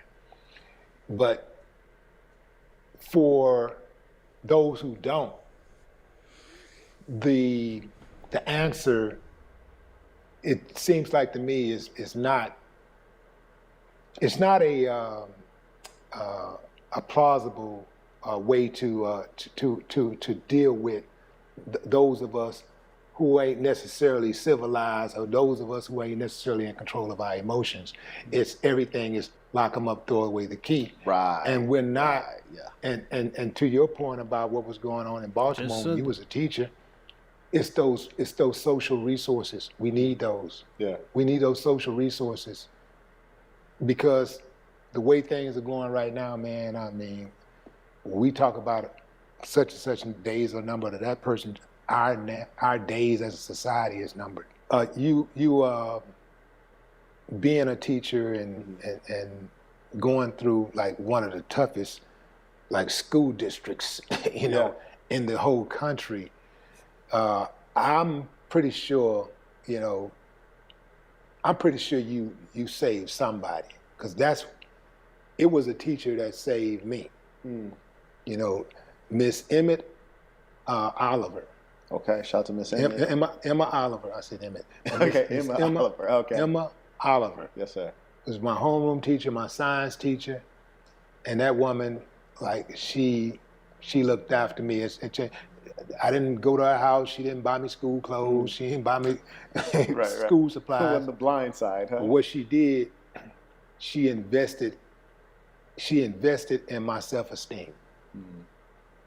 She invested in my self-esteem. And that's what a lot of these kids need, and that's what a lot of them are missing, because you got kids every day, man, they being told that they ain't nothing. Their own mama saying, I wish I never had you. Yeah. So a lot of them don't know who their dad is and things like that. So a ton. Even the ones that think they know sometimes don't know. Yeah. Yeah. What was the worst case of a child going through something you saw while you was teaching in Baltimore? Oh, man. You already got me looking bad out here, bro. Like, this man's crying on camera, this guy. Yeah, he was crying, man. It's just crazy. The worst thing I've seen kids go through there? Oh, who knows? There's a lot of stories. I think that I could have wrote a book just about that, which is why I stopped. You know, after I completed the 2 years, that's why I didn't do it again. I think the worst stories were the girls, to be honest with you. Yeah. Because pretty much the girls had to endure whatever the boys had to endure, including, you know, violence and all this other stuff, plus the sexual assaults, additional sexual abuse that is more common to happen to female children. And so I think that was probably the toughest one. And a lot of this stuff was, there was one situation that, and I write about this in my book, The Black Box, and this was trippy to hear this conversation. What they do is, in these resource-deprived schools, they'll hire newbies like me from Teach for America. Now imagine you hire some snot-nosed kid who just got out of Harvard or Yale to deal with black kids in Baltimore. Mm-hmm. That's crazy. And then you hire a whole bunch of Filipinos who like are fresh from the Philippines. Shout out to the Filipino people, lovely people, very friendly, very polite, but probably are not going to be well equipped to deal with urban kids in Baltimore. And then you got a couple old black women teaching who have been there since the school opened, and they're the glue that holds that place together. They understand all the dynamics. I remember one time I heard a story, and I almost never went to the teacher's lounge. I went one time and never again. I walked in there, and they're talking about this child. Oh, I remember the worst story. I'm going to tell you right after this. But they're talking about this little girl, and everyone was pretty much saying, like, yeah, we need to report this to whatever the ADFC or CD, Child Protective Services, whoever. We need to report this. DSS at the time. And then the old black woman came over and said, for what? And everyone turned to her with horror, including myself. Like, yo, what you want? She was like, for what? So they could put her in a group home and everybody could REPE her? So they could put her in a group home, then she ain't even got one person to look out for her? So they could put her in a group home and people just abuse her left and right?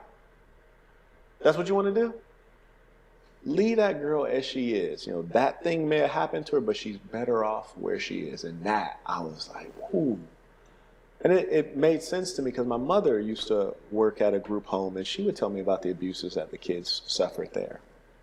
And but the thing that was just most immediately stinging in teaching the children in Baltimore, there was one time there's a young lady, and she knows who she is. And it was just so disappointing to see this. So I was teaching 11 and 12-year-olds.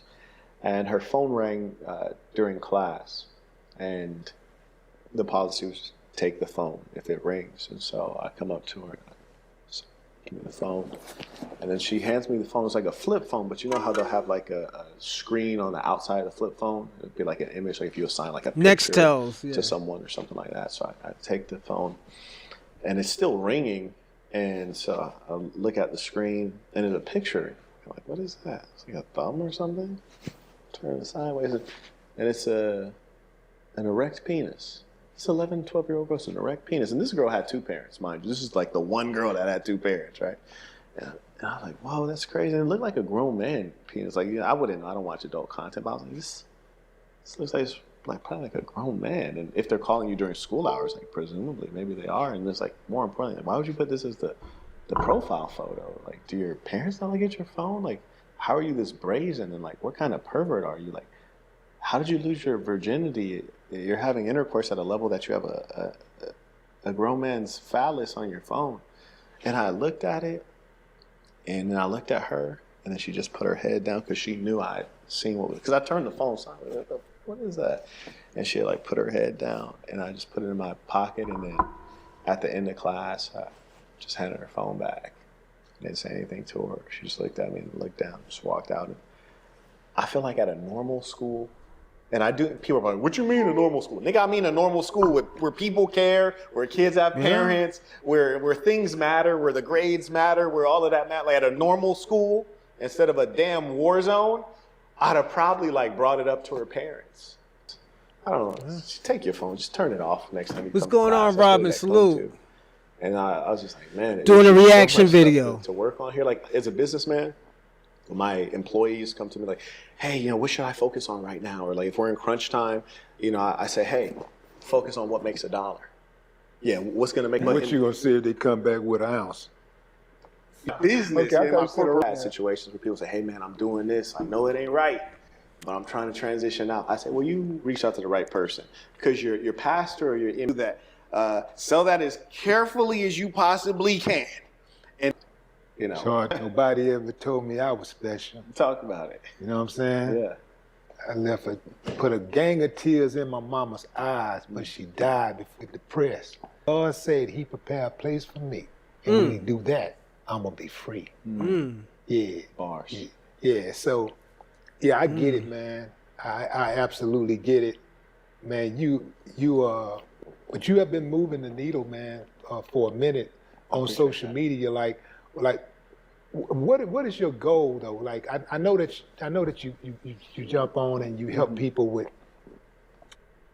Compete because YouTube's great value is the library, like the 20 year, 15, however long it's been around, say 15 years worth of content. So it has become a catalog, a library, a reference point. It is today's library. So you cannot compete with YouTube. In fact, no one tries. And that YouTube should be broken up as a monopoly. It's the only platform that really does VOD, video on demand, things that are recorded, not live stream. Now, in the live stream game, there's a lot of competition. There's Kick, there's Twitch, there's all these different things. People say that Rumble is a competitor to YouTube. Like, this is utterly ridiculous. In fact, I predict that Rumble will actually crash and burn. And as far as paper assets, I'd take a short position against Rumble. I think that they're that bad. And it's not only because they lack library, but also the user interface, user experience is pretty poor and it's not improving. So am I building something to rival YouTube, something to promote freedom of speech? It's a tough game. Even Trump tried to create Truth Social. It's a bit of a bust.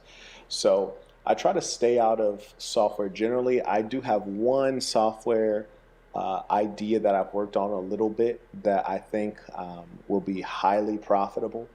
And if I can find another good engineer, I might push it across the line. one thing that I always tell people: health, wealth, relationships. Relationships are critical. And my good fortune is that when I was in the software business, I had a lot of great relationships because building software is expensive. And one thing, people don't realize is that the software industry is hyper liberal. Remember, Silicon Valley is in San Francisco. It's a very liberal industry. And I raised many millions of dollars in software businesses I've been in. And they've been private companies, which is part of the reason. All right, I'm gonna end this right here. I'm gonna land. All right. Let me say what I'm gonna say. I know. I'm gonna say this. I know there's allegations because I don't know that he's a grifter. He's a what else they said? A scammer and all this other cool shit. Cool, But the game that he gave today, I did some stuff I did disagree. And the thing about it, I will say this. I think it is because of Willie D. Hold on. I just got home and I see you talking. Oh, no. I would never disrespect a scholar. No. I will say this. Willie D has done a great interview. And I think this is... I'm going to say this, and the reason why... Yeah, I would never talk shit about Willie D. I fuck with Willie D heavy. But I'm going to say this. Willie D does great interviews. And I think this interview right here, I wanted to react to. And the reason why I wanted to react to, because at the end of the day, I respect both of these great people.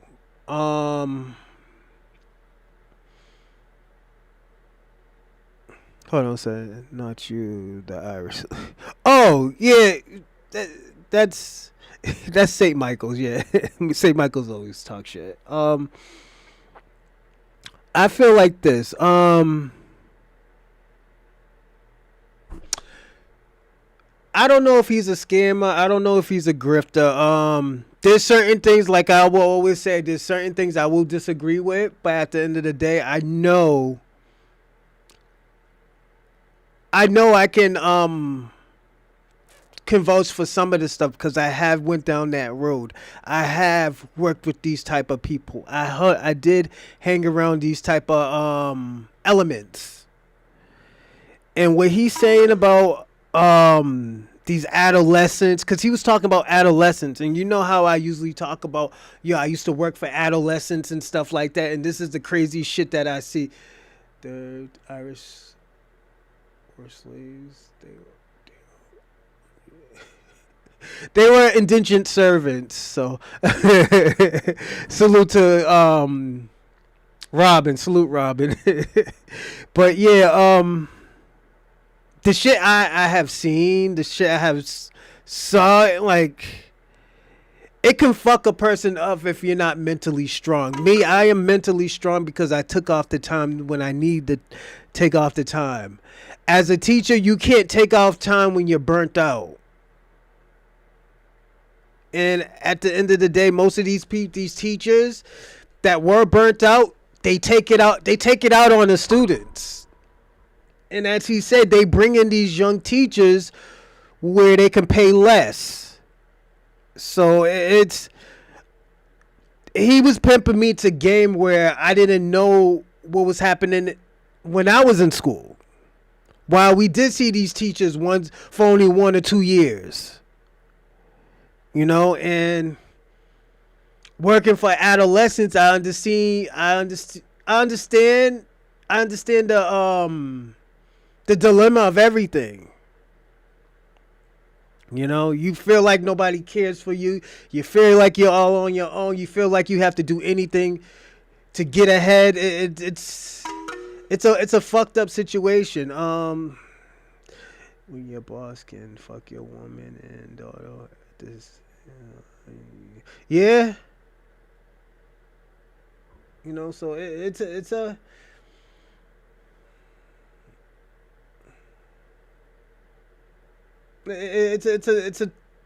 just understanding that, and like me reminiscing about that.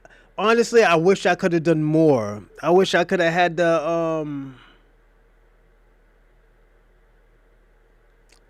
I wish I could have had the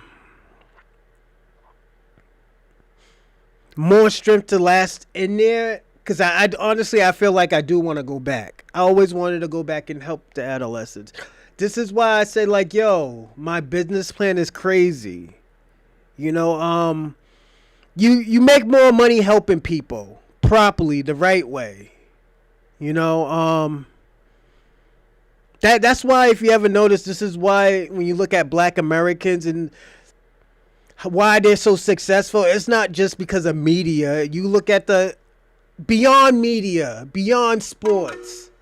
The richest people is the ones that help their own community, that help other people, that help, you know, society. You know, so it's crazy. It's crazy to it's crazy to just to be around that atmosphere, being around these type of parents and stuff. And I'm not even talking about adolescents. I'm just talking about just being in the projects. There were ain't shit parents. There were parents that say, yo, you can't come home because I got this man coming over. So, yo, you got to go stay at your boy's house. Or you don't want to go home because your mama going to treat you different. Or your daddy going to hit you for no reason. Or your daddy going to talk shit to you and you don't want to be around there because it's fucking you up mentally. You know, and that's why I'm going to say this. In this era, and this is why I kind of gave Dorsey a pushback on the parent thing, because nowadays people want to be there for their kids. You know, and I have seen it. I have seen the stigma that they try to push on Black Americans, and we're figuring out that Black Americans is there for their kids. This is why all these immigrants, all these other nationalities want Black men. This is why even I call you. I want to say this. I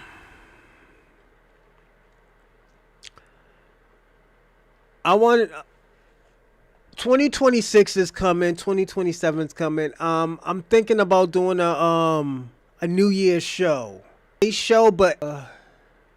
But definitely I want to do something for y'all for New Year's and stuff. And I just want to give my thanks. You know, I want to give my thanks to y'all, because at the end of the day, this was a progressive year.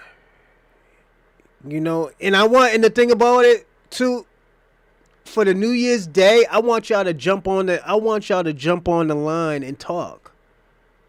I want y'all to jump on here and say y'all piece. I want y'all to say the positive things about the show, positive things about yourself, what you're going to do this next year or the 2026.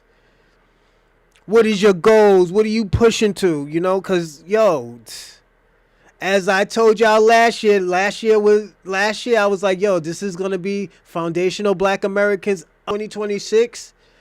The throne is going to change for Black Americans. This is going to be Black Americans' throne, you know? Jesus Christ, I don't know. People still stand by their baby mamas and stuff like that. It's just, you know what it is? I'm going to be personally honest, and I'm going to end it here. Dorsey, I think it's because there's so many people's voices being heard in other people's relationship. So misery likes company. You know, they're going to fuck your relationship up because they're down bad. You know, and this is the era that we're coming up by. It's not like back in the days, like, oh, yo, I'm fucked up right now. So you're talking to your friend that has a relationship. You know, so it's different. Everybody want to hold everybody down, and I'm gonna tell you this. This is going to be the era that's going to be tested for foundational Black Americans, 2026. And the reason why I'm going to say it's going to be tested, because at the end of the day, this is when we're going to start uplifting people. This is the year that we're going to say, like, yo, you know what? And we did uplift a lot of people this year, but that wasn't our priority. Yes, this delineation is going to happen. Now it's uplifting our culture, uplifting each other. Not letting everybody talk about each other, Black Americans no more.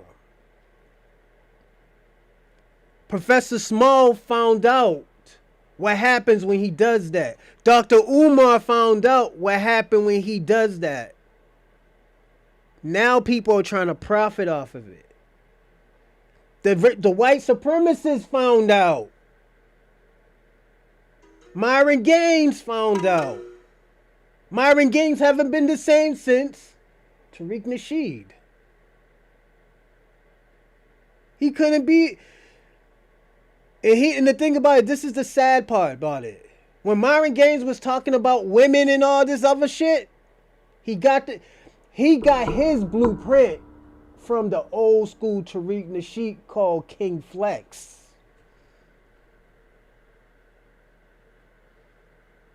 He got that shit from King Flex.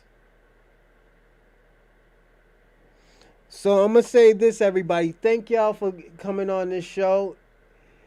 And at the end of the day, I hope y'all enjoyed this reaction, because you know what? I learned a lot from it.